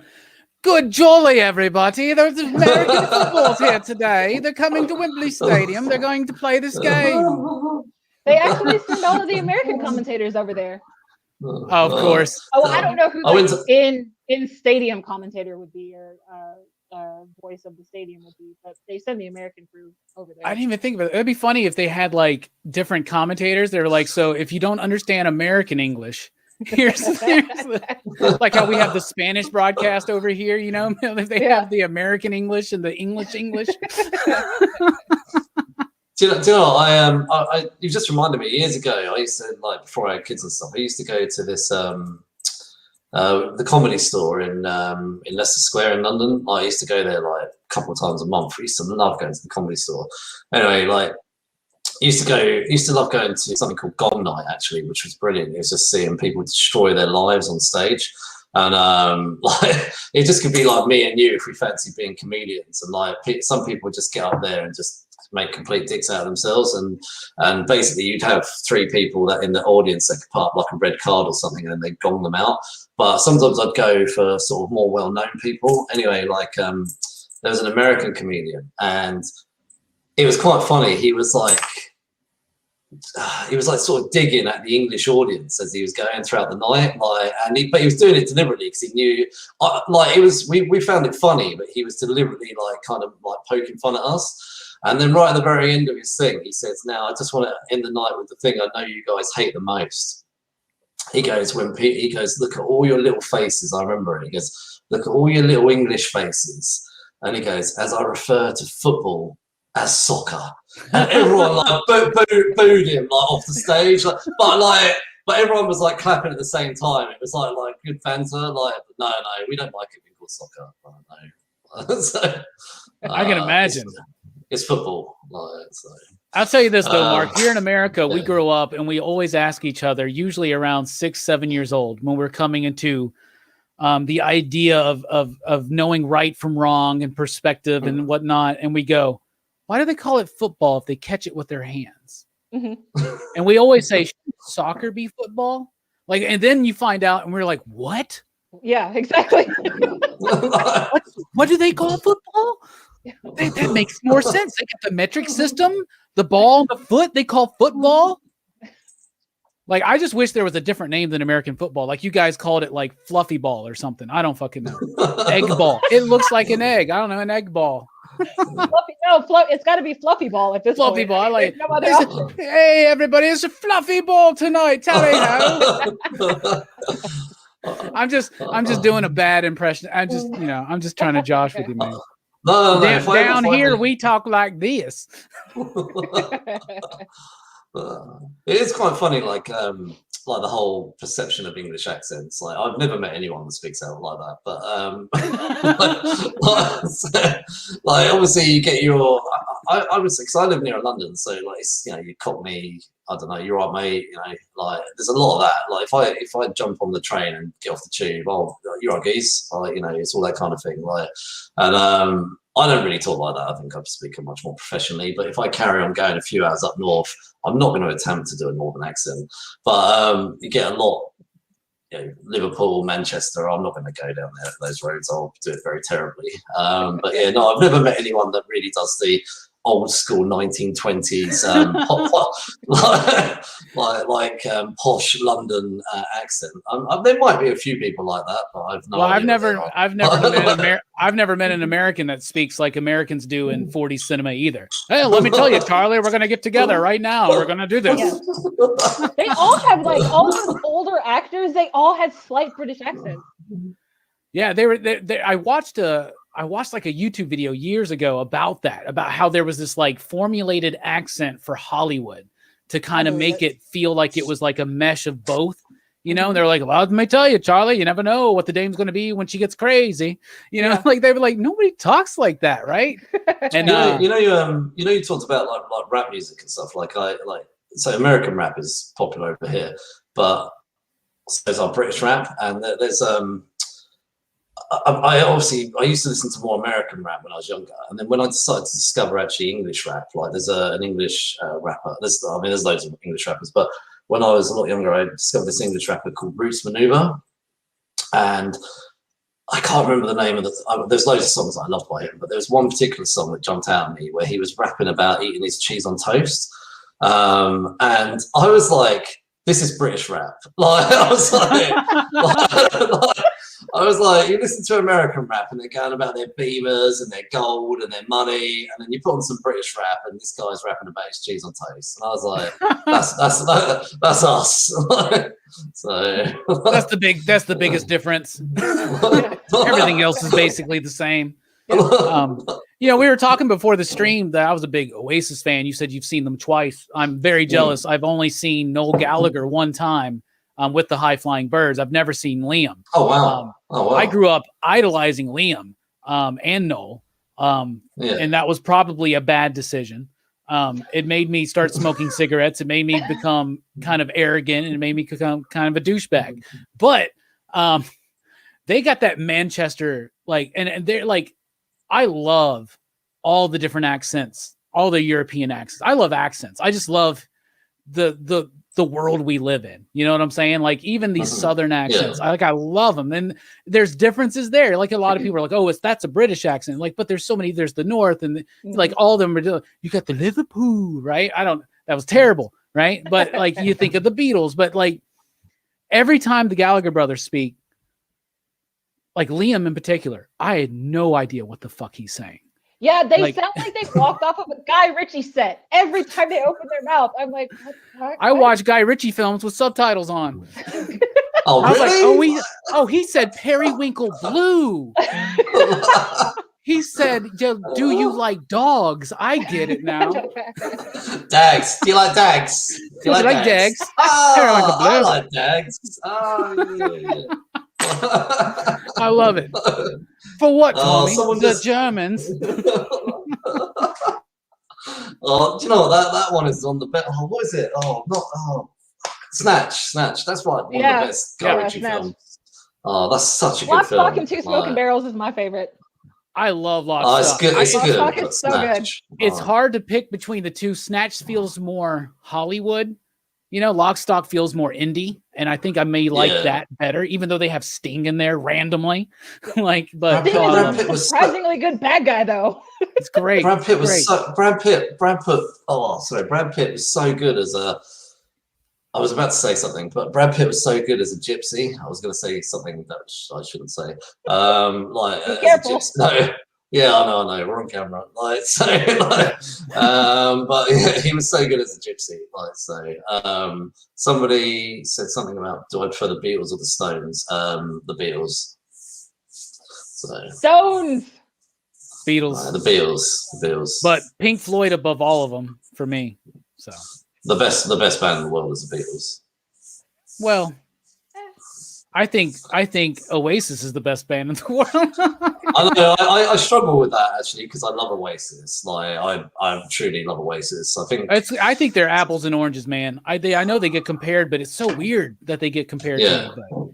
People compare Oasis and the Beatles. They do. Yeah, they do. Oh yeah, like massively. Like when they first came out over here, like it was. I wouldn't consider Oasis pop music though. I think they started that though. Consider the Beatles pop. Yeah, I think they started that though. I think like Noel intentionally started the idea that we're better than the Beatles. Like, Oh yeah, you kept saying that. I saw like Noel in an interview say like, well, my thought was if you tell enough people that you're the best band in the world, some of them are going to believe you. If you speak it into existence, it'll work. Yeah, Don't worry about it. Right? I don't know. I was saying to you before the podcast as well, like before we started recording, was my favorite Oasis album. A lot of people said the first two are like their favorites, but like my favorite was Be Here Now, the third one that came out. I literally love every song on that Be Here Now album. But Magic Pie, bro. Magic Pie. Oh, Magic Pie. Oh, that's so good. But do you know what? Then the next couple of albums didn't really like that much. Like there was a couple of tracks in here, like the track about the lightning, I forgot what it's called. But then the album that really made me love Oasis again was Don't Believe the Truth. Great album. That was when they were touring that album. That's when I saw them twice. I saw them twice in the same year, so I was a bit disappointed it was in the same year. But like it's quite weird because you know how like they have a terrible reputation for drinking and just antics. The second time they were clearly smashed when they played. But so the first time I saw them, they were brilliant. Like I loved them. I thought they were amazing. So, but no, that Be Here Now album though, so many good tracks. Was it? I'm just trying to think. Like Stand By Me was probably my favorite on that track. That's a great one. For Be Here Now, right? Yeah, Be Here Now. Yeah. Oh man, Fading Out. Do You Know What I Mean? Yeah. The Girl in the Dirty Shirt. Oh, that's a good one. All Around the World. Oh my goodness. I really like the Master Plan with the B-sides collection or whatnot. Oh, I was just about to say that. Yeah. I was 17 when that album came out. I remember I was at college. Like I remember buying the CD. Like just buy CDs. Yeah. I loved it, dude, man. Like and I never heard any of those songs. And Acquiesce was a big MTV hit here for a moment, just a brief moment. But my favorite album's definitely Maybe. But because that is 16-year-old Robbie trying to understand who he is, right? And what he wants to be. And that music for some reason really speaks to me, right? I grew up in a poor house, kind of like they did, and I just kind of resonate with a lot of this ambitious dreaming, but this reality being grounded in this poor situation. And but I really think Heathen Chemistry is fantastic. Like I think that's one of their best albums, like actually, which is fantastic. And now we've lost Jasmine talking about Oasis so much. But I only know the stuff that they played on the radio. Like I never got into Oasis besides their radio cuts. So like Wonderwall, Don't Look Back in Anger, Champagne Supernova, that kind of stuff, which I loved, but that was not. There's two songs. At the time, I was into bands like Everclear and like old school Marilyn Manson. Don't judge me, okay? Hey, I'm right there with you. I like Everclear and old school. I like the first 4 Marilyn Manson albums. That's what I like, I guess. Yeah, like Mechanical Animals. Actually, Marilyn Manson is a terrible person, by the way, but. Yes, and we all knew that. Why is everybody surprised? Yeah. So like Mechanical Animals, some of that stuff plays at the end of The Matrix, and so I was rewatching The Matrix with some other people, and one of the songs came on, and I was like, "Oh my god, this was a point in my life." I literally had a volleyball coach tell me in high school, like I was talking to some of my teammates about Marilyn Manson, and she overheard us. And she was like, I am so disappointed in you guys that you like something like that. That is double music. And I really wanted to be like, bitch, please, like, mind your own business. Leave us alone. We got this. Like, we can be Marilyn Manson fans if you want to be, okay? But yeah, awesome. I was into the alternative stuff until, like, I started to get into, like, the sort of female indie stuff, like Fiona Apple and the first Alanis Morissette album. Oh, Jagged Little Pill's amazing. Yeah. Also, Shakira. Before Shakira started doing stuff in English, Shakira had like an alternative, like Alanis Morissette vibe. So one of her albums, Donde Está Los Ladrones, is one of my favorite albums too of that like time period before she got to whole pop queendom that she's in now. So yeah, that's awesome. I think we probably listened to a lot of the same stuff in the 90s. And Mechanical Animals is by far my favorite Marilyn Manson album. It's the best one. I love that. Coma White, come on. Oh my God. Come on. Love it. That song is so freaking real and honest. Unfortunately, he didn't ever learn from his own writing. Sure didn't. What modern music you like, Jasmine? Modern stuff, I'm really into EDM. So basically, I don't really have a favorite artist right now. But when I am at work, I literally play either trance or EDM all day while I'm at the office. So that's Nice. kind of my jam. Nice. I like that. My favorite album is whatever synthwave YouTube mix I'm listening to at that time. I actually just recently got into The Weeknd because of his Super Bowl performance. Because there was a certain point where I just kind of stopped paying attention to new music, and I knew of The Weeknd. So it's not like I'm some guy like, who's this fella? He's really good. So it felt like that because in like 11 days, I've become so obsessed with this dude. I've devoured his discography. I have looked into his life. I think he's such a brilliant artist, and just bought tickets, or Mike bought tickets for us to go see The Weeknd in Nashville, Tennessee next year. Hopefully 2022. I know. I told my homie, I told Jay Strick, I was like, hey man, The Weeknd's in Nashville, February 16th, 2022. And then yesterday he was like, well, it sucks that we missed it. I was like, bruh, 2022. The Weeknd ain't going on tour right now. Commercials about that on the radio here, because he's going to be here at Houston in February also. Nice. In 2022. Okay, so since we're talking about music, soundtracks, okay? Yeah. Favorite film soundtracks, not score, not John Williams or Hans Zimmer, not a score. Favorite film soundtrack. I'll give you. Okay. Godzilla, but the Godzilla from with Matthew Broderick. Yeah. Oh my God, Fuzzbubble and Fuel. Jamiroquai. Oh my God, that album! I love that album. So great. I'm going deeper on the ground. Yeah, that's great. Great track. Yeah. That's a good one. What about you, Mark? Soundtrack, like you mentioned a minute ago, Matrix. When he flies off. Oh, what is it? The Rage Against the Machine song. What is like that? What is that song? It's gonna annoy me. Is it Killing in the Name of? Oh no, I don't. No, it's not Killing. No, I don't think it is. Oh shit, man! I'm gonna have to Google it. Matrix. Also, recently, the Into the Spider-Verse soundtrack is freaking phenomenal. Wake Up, yeah, that's it, yeah, which is fitting for the film. Wake Up, you know, like, no, I love that. Yeah, I was great. No, but I love that soundtrack. But actually, no, you introduced me to a good soundtrack, Into the Spider-Verse soundtrack. Yes. That was the first. So right after I walked out of the theater, when I saw Into the Spider-Verse, I was literally buying the album as I'm walking out of the theater. That's the first time I had ever done that. Like, I don't really buy too much stuff on my phone. I usually wait till I get in front of the computer. But I was like in the parking lot. I'm like, I got to listen to this the whole way home. Like, I have to. Right? So good. I'll give you a top 5. At number 5, I'll agree with Chaos here. The Spawn soundtrack. Oh man, I love that movie. Especially, I really like that movie, and I appreciate it. It's a very important movie. We did a movie night. We talked about all this, and we did a 90s comic book movie podcast. And one of my big things was trying to get people to understand, even though it's not necessarily a well-done film or a good film, it is a very important film. Because without Spawn, I don't know, I mean, you could argue that The Matrix was more important, but Spawn is what allowed things like Blade, The Matrix, and Deadpool. X-Men and Spider-Man and all that stuff to start coming through the pipeline. Because before Spawn, y'all, it was all Phantom and The Shadow and Captain America with the Italian Red Skull and the Roger Corman Fantastic Four.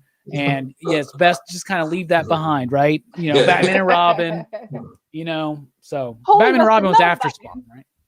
Yeah, right. I think it was the same. I love that line actually in Batman Forever. And I think Batman Forever is pretty solid, but holy rusted metal, Batman. What? Val Kilmer was pretty good. It's the George Clooney that was just like, really? Yeah. Hey, Joe Corallo just popped up, who's going to be our guest next week on Rockin Robbie Live with. So join us next Thursday with Joe Corallo, writer of She Said Destroy, many other things, and he's got a new Mad Cave book to talk about. He says Into the Spider-Verse was a great one too. Scott Pilgrim versus the World soundtrack stuck with me for a bit. Nice. So my number 5. Yeah. So let's say 5 is Spawn. Let's say 4 is let's go with hold on. Which ones was I gonna do?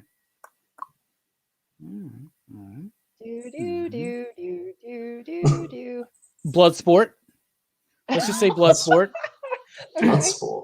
Actually, a lot of that is score. A lot of that is score. So let's just throw in Roadhouse just for the F of it. And Roadhouse, that is my favorite, Patrick. Well, second favorite, because To Wong Fu, Thanks for Everything, Julie Mars is my favorite type of movie. That was a fantastic movie. Oh, Roadhouse and To Wong Fu. Oh my goodness. We just covered Roadhouse in November. I wish I would have known that was one of your favorite movies. I wish we would have known each other back then, really. Love it. The 80s, like 80s action kind of stuff is my jam. Predator is literally my family's anthem. It's we love that movie so much. I shit you not. There was one time my dad was watching it downstairs. My mom was in the bedroom and she heard it. So she came out of the bedroom and she was like, "Are you watching Predator?" My brother and I were upstairs playing Xbox and we were like, "Is that Predator on TV?" So everybody, we stopped everything else we were doing and we all sat down and watched Predator like we had never seen it before. Like it's literally our favorite family film. Nice. My number 3 soundtrack would be Dazed and Confused, because it's a bunch of like fun Southern rock, and I love that movie. It's one of my favorites. We're literally about to be covering it here on Pop Culture Philosophers in April. In fact, the April before 420. I don't know why we chose that day, but yeah, the Friday before 420. So I think it's the 16th, which is the day Mortal Kombat comes out. Let's talk about that in a second. That's another great soundtrack, Mortal Kombat Annihilation. I'll replace Roadhouse with that one. Number 2, Blade. First Blade soundtrack, dope as hell. Half techno and dance music and half hip hop. And like East Coast hip hop. We're talking about KRS-One, Gangstar. We're talking about some real good stuff. Oh, and Mystical. A piece of shit, but I love that song. And my number one, like the soundtrack to my college years. Let me tell you. My number 1 is Josie and the Pussycats.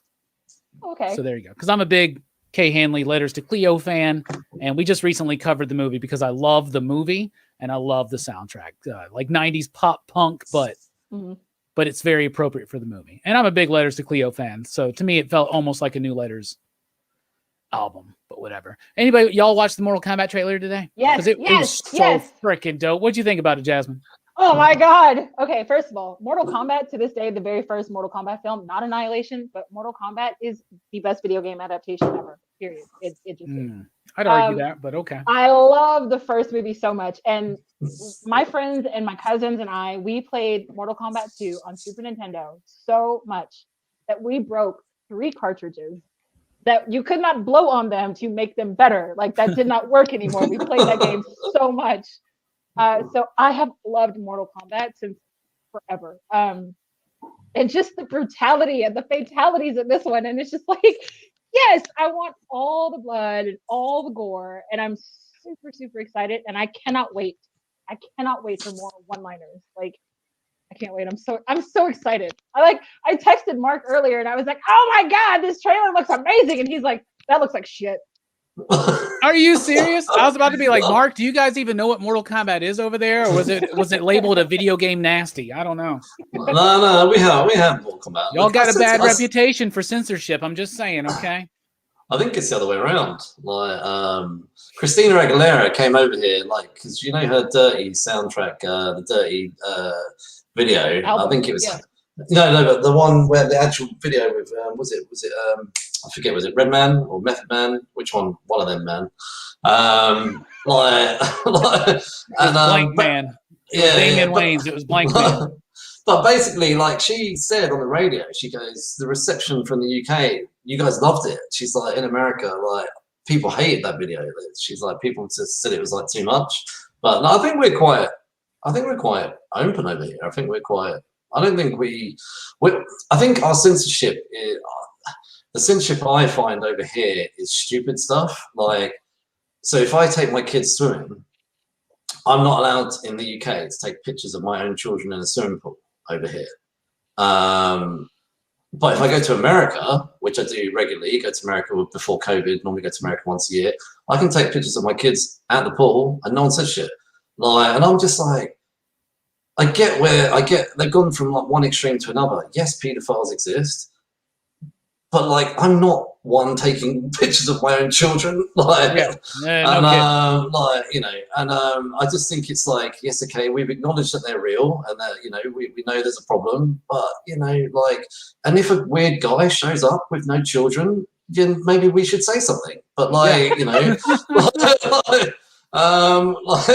you know, if you see that guy at the back of the field with his long lens camera, I'd say there's a problem. But when I get that guy out of there. Yeah, but sometimes I find the censorship over here silly. Like, it's silly stuff. Like, and but in terms of like video, but anyway, come back to Mortal Kombat. Yeah, okay, I did say that shit, but like I also said I'd watch it. Like I said this. I've said this to you before. Sometimes I think this what I consider shit stuff that I still would watch. Like I watched all 5 seasons of Falling Skies, even though every part of it was shit. Like but I think probably Mortal Kombat would be good if you were to see it in the big screen. Like I can imagine big screen would actually, I probably would enjoy it. But no, in regards to the game, yeah, I've played it. Like, you know, but more when I was younger. Like, I was mostly referencing the whole video nasty thing, and mostly the 80s during the Thatcher era. It was a whole different era. I know. I get you. It was a weird stretch. I'm sorry. I didn't want you to think that I thought you guys were all prudes in England, because you guys are not. You gave us Benny Hill, you know, and Twitch has, you know, says, you know, Europe censors violence, America censors sex. That's kind of that's true. Yeah. And you were talking about the response to dirty. Here's the thing: in America, we like to pretend that we think that stuff is too much, but then personally, like all these dudes are watching WAP like crazy. Yep. You know what I'm saying? But they're going to be like, and then they're going to close their doors. Like we like to hide that skeevy side of us for some reason. I think more people should embrace it, and then it doesn't come out in these dark ways. But whatever. Yeah. What do I know? I'm just some guy here in Alabama streaming on YouTube with his friends about pop culture. You know, so you know, there you but go. I think like, we're all doing to that the now. point of like, if you can acknowledge that a film is bad, but you still enjoy it, I think in terms of fandom, that is my biggest issue with the Twilight fans, is that they pretend that both the books and the films are good. And it's like, no, they're terrible. And that's fine. Like, I love terrible shit, but acknowledge that this is terrible and that it's okay for you to like something that is terrible. Don't sit here and try to sell me that this is good shit when it's not. Well, when I watched that Mortal Kombat trailer, like mostly I would say I was like, yeah, this is shit.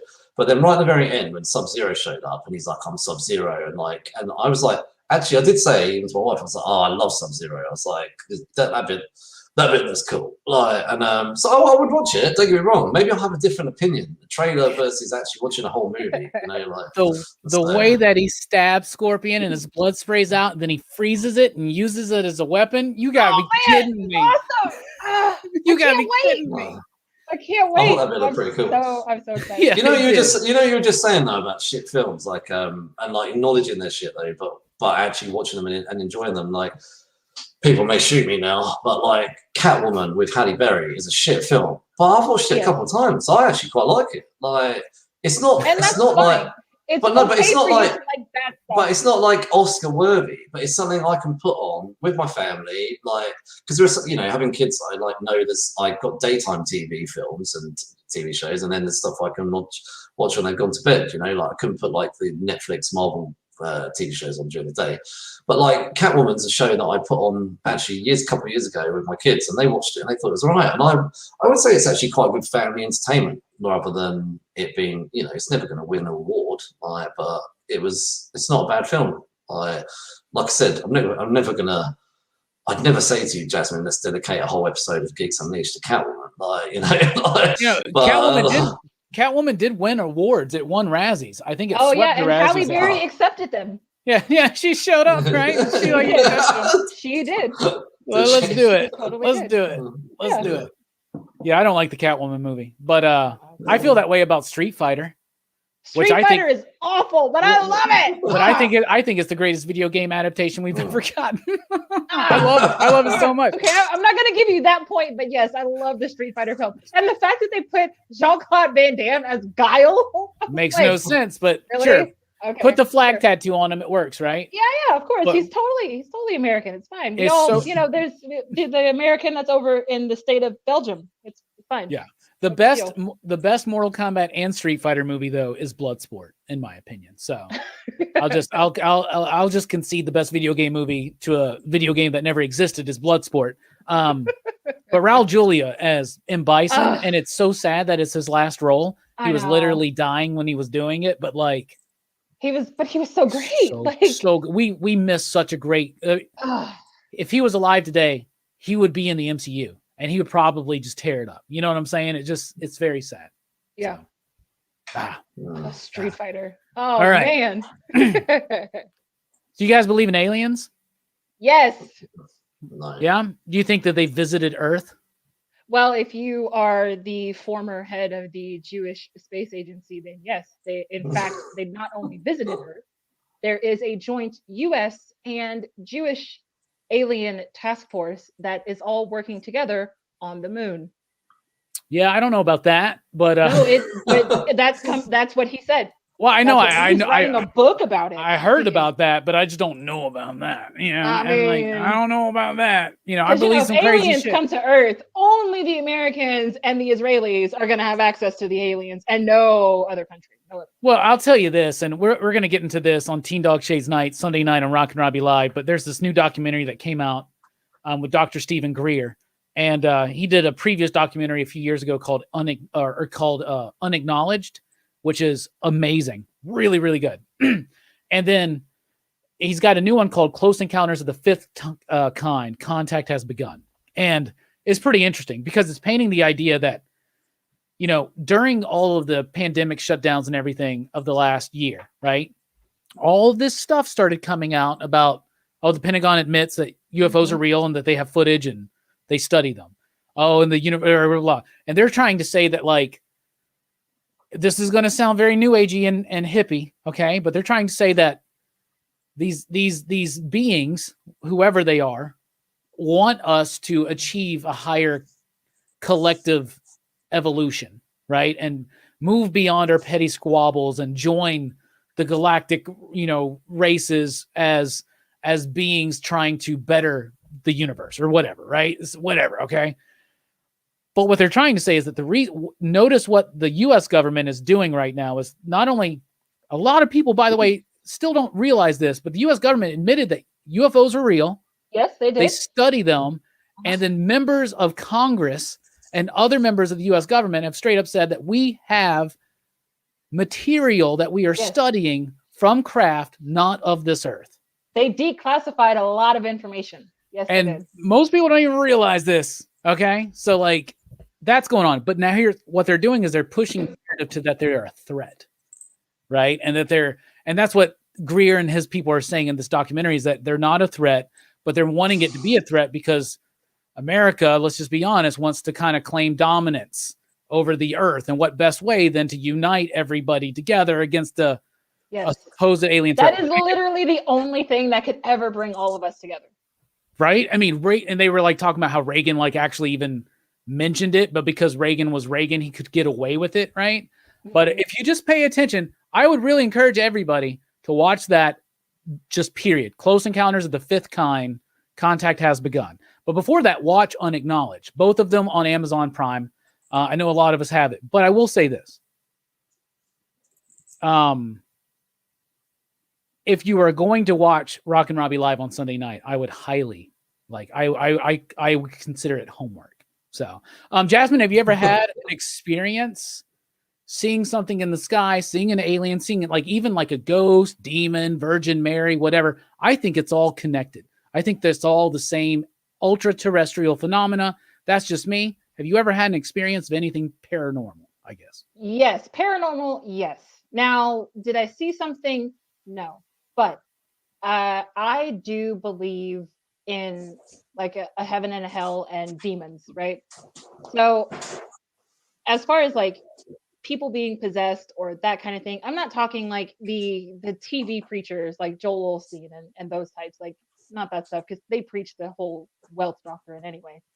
But like the prosperity gospel, right? Yes. Oh God, fuck off with that. Anyway, but I have experienced things where it's like you feel a presence in a place, but you can't see it. You can't touch it. It's not tactile, but you can feel that there is something there.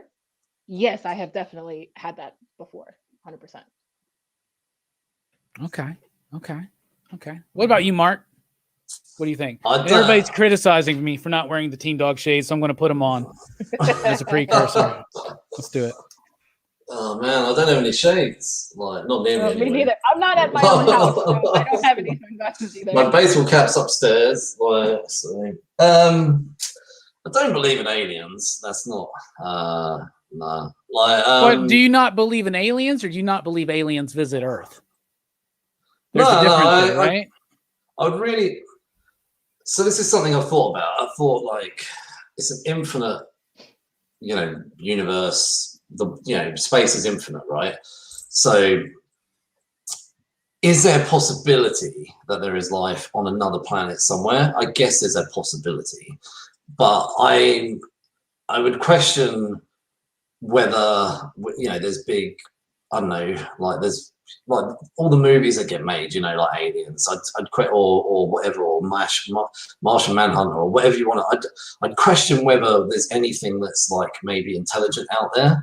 Like, there might be some little bacteria somewhere floating on the surface somewhere, maybe. But and if there was something intelligent, why would it necessarily have the technology to get here when we haven't got the technology to go somewhere? I would really question that. That's something I'm not. I don't know. Like, I'm intrigued. Maybe they're by older than us. Maybe they've had more time. We have only been humans for 10,000 years since the last ice age. So I'm they've had intrigued more by. time than we have. Why? Well, here's the other thing: is why not? I get the extraterrestrial thing. Maybe that seems like a far stretch, and I believe that. I don't think that there's some alien race out there that's zipping across the galaxy like in real space. Like traveling here, looking at us, and then leaving and going back to their faraway home, right? But like, I think there's some kind of ultra dimensional thing going on. Like, I think there's more than this visible world.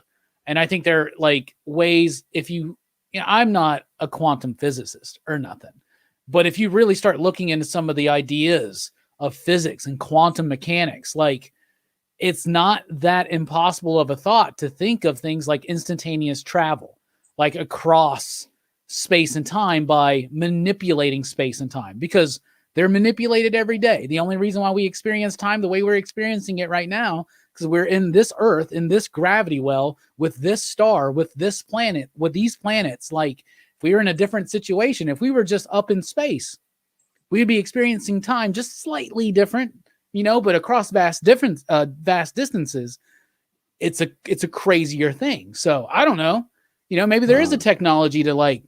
And maybe it's not based on a mechanical thing. Maybe it's based on this is going to sound crazy, but I'm wearing the shades. I'm just going to say it. Maybe it's based on some kind of ESP,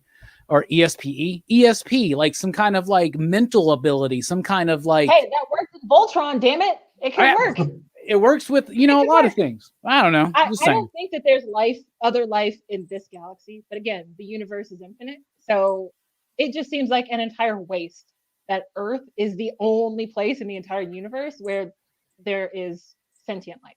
I bet there is life closer to Earth than we realize it, but sentient, fully like capable, and maybe maybe well beyond our technology and evolution, maybe out there, maybe even in our galaxy.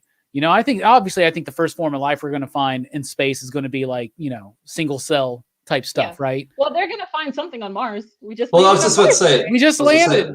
Yeah, I was gonna say. So I'm intrigued by things like the whole travel to Mars, and and like the whole could we colonize Mars? I think that's something that intrigues me. Like I would love, I don't know how possible it's going to be to colonize Mars. Maybe 50 years from now. I think what's his name? It'll take Elon Musk. I know he's keen to get in over there in the next 10 years, but I'm not sure I can see it the way he plans it. Like, I know he's very ambitious, and I thought it was quite cool that he was referencing Star Trek Discovery as a sort of one of those pioneers. But maybe we're talking a couple hundred years still. But who knows? It's going to take in the last 100 years. Samples back from Mars until 2031. So we dropped Perseverance on Mars today. That was 7 months of flight to get there. Yep. It's going to collect samples, and then it's going to drop those samples off. Then NASA has to find the funding for 2 more missions to send a spacecraft back to Mars to then go and pick up all of these samples that Perseverance has left and then bring them back to Earth. So we're talking. I mean, it might not necessarily 11 NASA years. that achieves this race. It might not be NASA that achieves this race. Like there are other countries, like I know Dubai wants to get into it, and other countries like China and Russia, and and even corporates want to try and get there, like Elon Musk, and obviously he gets funding and stuff. So it may not be NASA that achieves this long-term goal.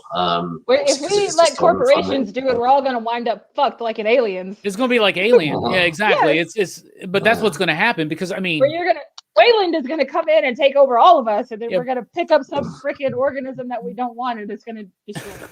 People always ask me, they're like, Robbie, if we really went to the moon, why didn't we go back? Well, here's the thing. We didn't go back because there wasn't like a national security reason to, Right. like during the space race, there was nothing to win after that. Exactly. Right. And like they don't care about the science.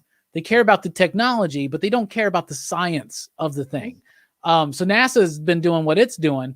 But the privatization of space is something that I think is going to happen because you get more passion from people like your Elon Musk or your Richard Brand or whatever, right? Like, but it creates competition too. It does, and that you're not competition get there without a competition. And that's exactly how we got there, right? In the '60s, because it was a very fierce competition. To beat the Russians.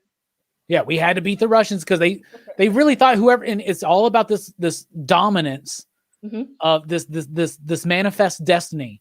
If people think manifest destiny in America died out a long time ago, wrong. No, it didn't. No. It's going on right now. But anyway, I'm going to take the shades off. I am all about the space stuff. Like Mass Effect is my favorite game franchise of all time. So like, if there is a galactic space force out there, can someone please send me an application? I would be an excellent communications officer, like Uhura, if we're going to go down that route.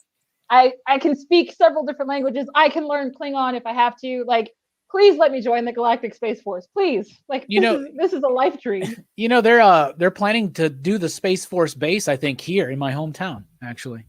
Right, because you guys have a NASA station there, don't you? Yeah, we got the Marshall Space Flight Center, and we got the Redstone Arsenal. So yeah, we're a big military engineer NASA town. So yeah, well, I mean, we've got mission control. So we only do manned stuff. So like JPL in California had the Mars flight today. Yeah, we got the U.S. Space and Rocket Center. It's really cool because there's like a moon rock there, and I think it's the Apollo 17 capsule, I think, or something. Like there's a bunch of cool like artifacts and relics there, and it's something that literally everybody does that grows up in my town. They do it for like a field trip in 4th and 5th grade. Of course. But it's a fun place, and they got an IMAX theater.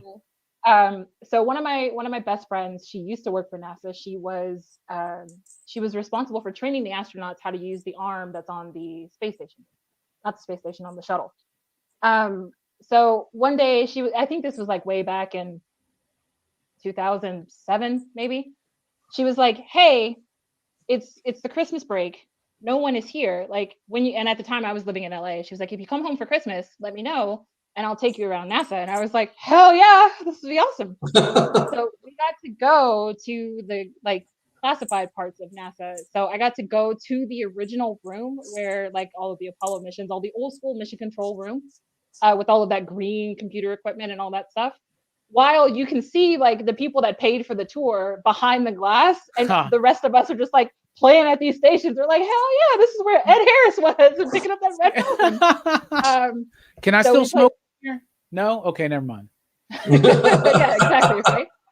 So like we got to do that, and then she drove me over to the NBL, which was my favorite thing in the whole wide world, which is the Nuclear Buoyancy Lab, where they have the giant underground pool. And I actually got to watch an astronaut training in the pool, like from the deck of the pool. It was the most badass experience I've ever had in my life. And I was like, oh my God, my space nerd is tingling. This is so amazing. That's super freaking awesome. We get the big tank here at the Space Center because there's space camps there too. And one time I won this like essay contest in like 5th grade, and I got to go there for not the full experience, but just like a weekend thing or whatever. So I got to do the thing where I didn't get to go in the tank. I wanted to. I saw somebody in there and they were doing their little thing. They were acting like they were working on something or whatever. And I guess they use underwater to teach you how to work in zero G's, right? But I did get to do the thing where I'm on this big bungee cord and it's bouncing me and I'm walking like I'm on the moon. And then I got to do that thing that you see, You used to always see it if you watched Double Dare, because they'd be like, you would always win tickets to the U.S. Space and Rocket Center. Yes. And you would get in it, and it just spins you around like crazy. I got to do that, and that was like super freaking fun. Yeah. Somebody asked, Fable asked if anybody is getting the trilogy remaster for Mass Effect. Yes, 100%. I have played that game. The original trilogy. I've also played Andromeda twice, but I played the original trilogy countless times on both my 360 and my Xbox One. So as soon as I found out that they're giving you all of the DLCs for the remaster, I am going to buy the remaster for my PS4, and I'll have a totally new experience, and I get to have all of these trophies all over again. So I'm super stoked. Fable, like I usually say with most modern video games, when you guys ask me, when it comes out on Super Nintendo, I'll check it out. So I don't really play games post 2000. I've got a PS4 on that, but you know what? Like last weekend on Sunday, I don't know if you ever have this, like randomly just remember something. Like everybody has it. Like anyway, on Sunday I woke up and I had this random like memory of a video game I played when I was like 14 or 15, and I haven't played PC gaming. It was on this PC here. Like I haven't played PC gaming since I was probably like 14 or 15, and I went on to, and I've never bought a game on Steam, but I went onto Steam and I bought one of the Command and Conquer games. Do you remember Command and Conquer? Like with when you obviously like a military and set up your base and you build like the barracks and the power station and all the rest of it. Like defenses. Yeah. And I paid like £3 for it. And I was on it for like 2 hours. Like my wife and kids were like watching me, like, what the fuck, basically?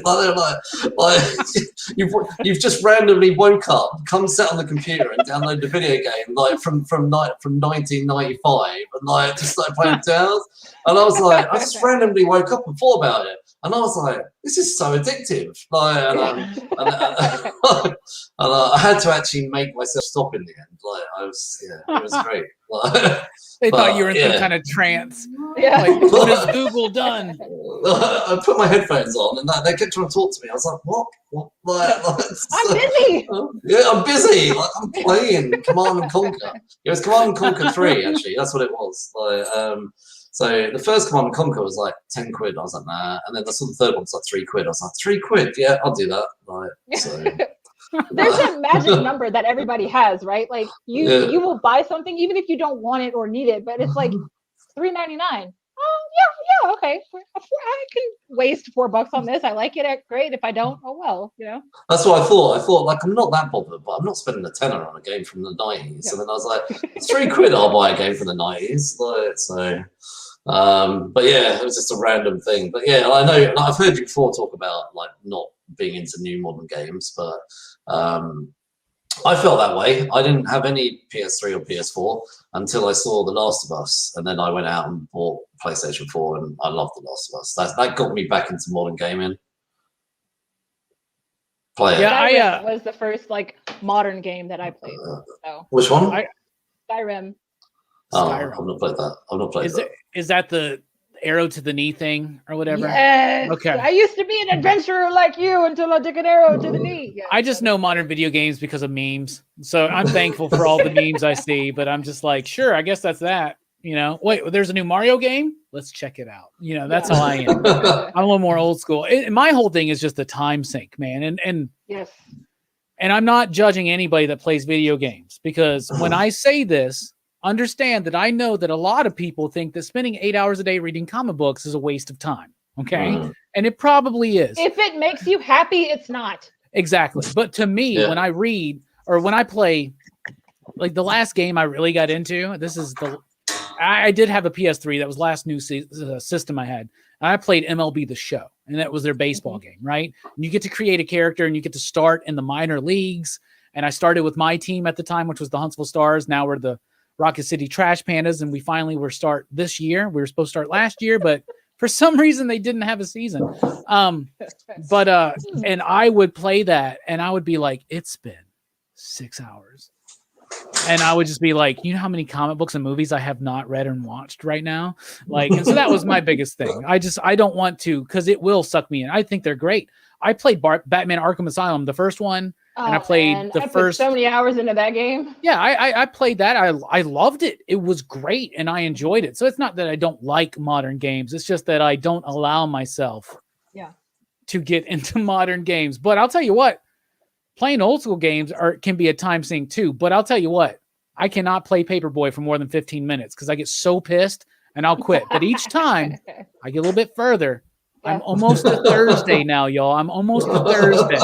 Okay? There's nothing like the feeling of a good rage quit, right? Like, fuck this boss, fuck this level, like I'm over it. And then you go back like an hour later and you're like, beat this. Yeah.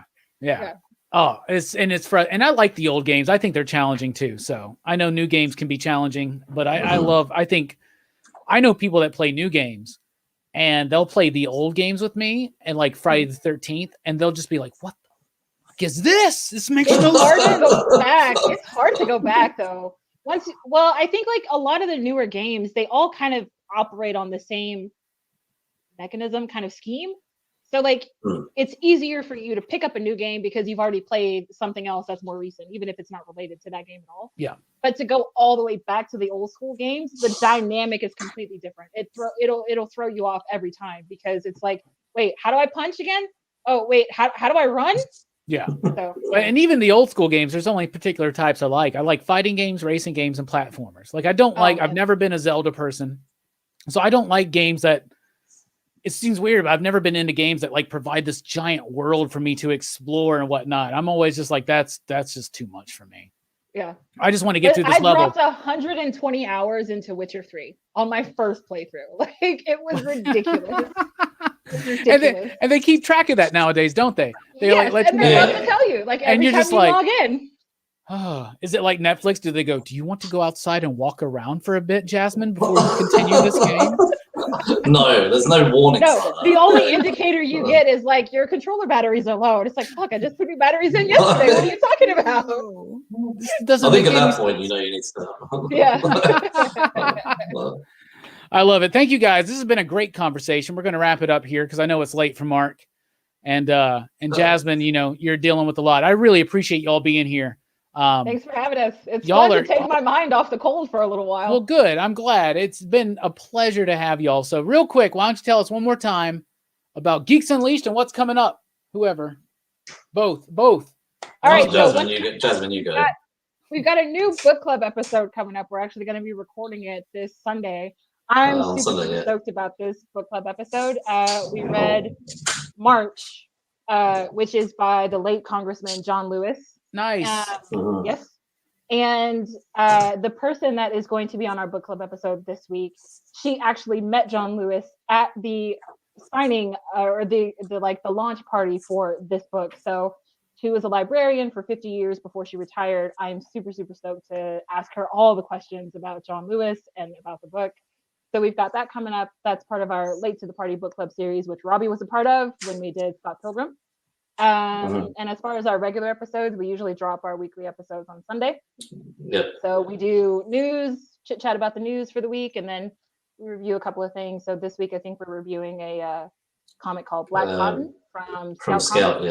Yeah. And then we're doing Castlevania season 3. I love Castlevania. It's totally in my wheelhouse. It's like gory violence, great vampires. I love it. Mark is kind of like, No, season 1 I didn't like, but season 2 was a lot better. I preferred season 2. And actually, I've got more favourable things to say about season 3 too, but I'll save them for tomorrow. Yes, I feel like I won you over it. I've never really watched the show, but I love the games, except for 2. Simon's Quest is pretty shit, but yeah. Well, I got to interview Adi Shankar a while ago before the first season came out because he's one of the exec producers. He's the guy that was behind the the short series where they did like Power Rangers, but it was like Katie Sackhoff and James Vanderbeek as the Power Rangers. And I hate that, by the way, but yeah, I got you. Oh man. Anyway, so like I was super excited to interview him. It was for another site that I had been writing for at the time.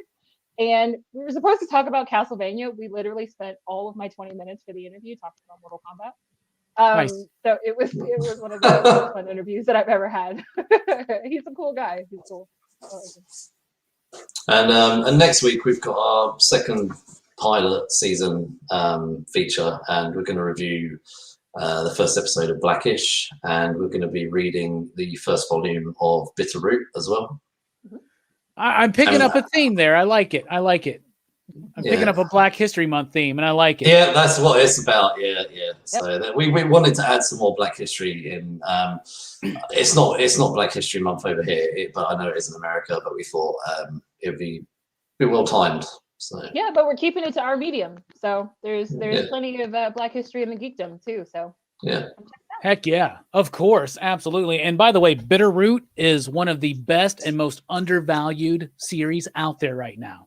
Yes, so, yes, it is. It's like supernatural, but like good because it's not all the with seasoning. That's right. Because that makes a lot of sense. Yeah. But like all the monsters aren't just people with weird teeth and eyes. Yes. You know, like it's the gin and everything. It's such an amazing book. I got to meet Chuck Brown and Sanford Green. David F. Walker had to cancel, but I got to meet both of them. I bet it's right next to me. Where is it? Oh no. Where is it? I have a copy of Bitter Root #1 signed by Chuck Brown and Sanford Green. Oh. Man, I'm jealous. Where is it? Oh, it's all the way down there. Yeah, never mind. I can't get it right now, but I'll show it off Sunday. Don't worry. They were super, super freaking cool. And you remember David F. Walker and Sanford Green did the Power Man and Iron Fist series, the last one we had. Yes, they did. Which was the series that I was talking about with Firepower before. That was the run that I picked up. It was so fun. So freaking good. It just sucks because every time David gets on a title, it gets canceled. And I feel so bad for him. Like Nighthawk, his Power Man and Iron Fist, his Luke Cage run. And now he's done Naomi, which has probably been the biggest thing aside from Bitter Root that he's done. Of course, he's co-writing that with Chuck Brown, and Green is a co-creator as well. But and I love Green's artwork. Got picked up by Ava DuVernay, so that's going to be on HBO Max. I think they're doing that exactly. And she's joining the Justice League because that's what Bendis does. He brings his characters to his flagship team books. So you know, we're doing our own thing here for PCP Movie Night. We planned on starting it earlier, but we had some technical malfunctions. But we're going to spend the next 2 weeks on PCP Movie Night speaking about Black filmmakers. So this Friday night, that's tomorrow night, 9 p.m. Central Time, we're doing John Singleton's Boys in the Hood. Very excited for that. It's a incredibly important movie that is so good. God. That movie stuck with me when I was a kid the first time I saw it. Like I cried for so long. I know. And every time you watch it, you're like, Ricky. Yes. Ricky. Yes. Duck and dodge. Oh Move. my God. Every freaking time. You're like hoping for a new outcome. And it's like, it's not going to happen. Like, same I'm like, happen. yeah. I'm waiting for the Blu-ray with the happy ending, okay? Yeah, right. Anyway. The director's cut. And then next week, we're doing Robert Townsend's Meteor Man. And I'm my God, I love that movie. So excited to visit Meteor Man. I'm so freaking excited to revisit that. And then on Dylan's Horror Show Saturday night, that's Dylan's Comics, the YouTube channel. Me and him are going to be talking about our favorite horror movies of the 90s. We're going to go year to year. So we'll be like 1990. What's your favorite movie? We'll chat about it. 1991 and so on and so forth. And then like we've been talking about all night, I am so excited for this Teen Dog Shades Nights. We have not done a Teen Dog Shades Night in 2021 yet. Y'all, I am freaking ready. I am ready. I'm going to teach you how to make a sigil. I'm going to teach you more about my Superman meditation and a different idea on it. And I'm going to tell you exactly why the U.S. government's lying to you about aliens. So anyway... Jasmin, Mark, thank you so much. Everybody in the chat, give them a healthy station. Go check out Geek Gathering. There's a link down below. They had a lot of links to work with, so I just threw a link to something. I think it's maybe your Apple podcast site or something, but find them on socials. They're on Twitter. They're on Instagram. They're everywhere. They're on Facebook. Find Geeks Unleashed. Did I say Geek Gathering? God damn. Yeah. There was this con in our area called Geek Gathering. And I'm sorry, Geeks Unleashed. Geeks Unleashed is all down. Yeah. Come find us. Yeah, they're absolutely great. And if you haven't, just I'm on a couple episodes. So yeah, for sure. Oh my God, the Christmas episode that we did was so fun. We want to do something else with like movies of the era, like if we did an 80s movie battle. Oh, yeah, we've got a few ideas for battles. Like, if we do 80s movie battles, can I do Gremlins again? I'm just kidding. Oh, I forgot to ask you what you thought about the Gremlins casting. The newest casting? Yeah, they're doing the remake for HBO Max. The animated. Oh right, sorry, animated. Secrets of the Mogwai. Yeah. what's his name? Z Chun, the guy who's like one of the guys on from TKO Studios is the writer. He was a writer on Gotham. I'm excited. The casting choices seemed cool. I mean, it's all voice acting, you know. So I think they're all capable. I would like this to be a hit. They've already renewed it for a second season. I'm excited to watch it. Yeah. And I think that there's a great potential there that a new generation of kids can watch this, enjoy it, and maybe it will spark some kind of nostalgia for Gremlins that will steamroll into them actually finally doing Gremlins 3 and completing the trilogy. That'd be amazing. But only if Zach's back, only if Joe's back, and only if Chris is back. It's got to, you know, and Phoebe. You know, if you want to, I don't know if she'll come out of retirement for it. Probably not, but, you know, work it out. And if Gizmo will come out of retirement. It depends on the money. I was going to say, it all depends on the money. I'm sure if they offer a fat check, she'll be there. So I don't know. I think she's fine with money. So, but I love how you said if Gizmo comes out of retirement to do it. And he did, by the way. They just did that Mountain Dew commercial. So, but yeah, no. Thanks for having us. Actually, do you know what? Like, I know it's almost 2:30 in the morning here, but actually, do you know what? I'm just enjoying myself. Like, I know I've got work tomorrow, but actually, it's been quite nice chilling out with both of you and having a nice sort of pop culture chat. So yeah, don't tempt me, bro, because I can go for 2 more hours. So don't tempt me. I got another hard freeze to look forward to tonight. So all I got to do is hope and pray that the power stays on. Because let me tell you how sleeping in your apartment when you can see your breath is really kind of ridiculous. So we hope things improve for you soon, and we're hoping and praying that your power does not go out. Yeah, 100%. All right, thank you guys so much. Thank you, PCP Army. Y'all have been dolls yet again. We are dipping out. I am Rockin Robbie Billups. Y'all have a good one.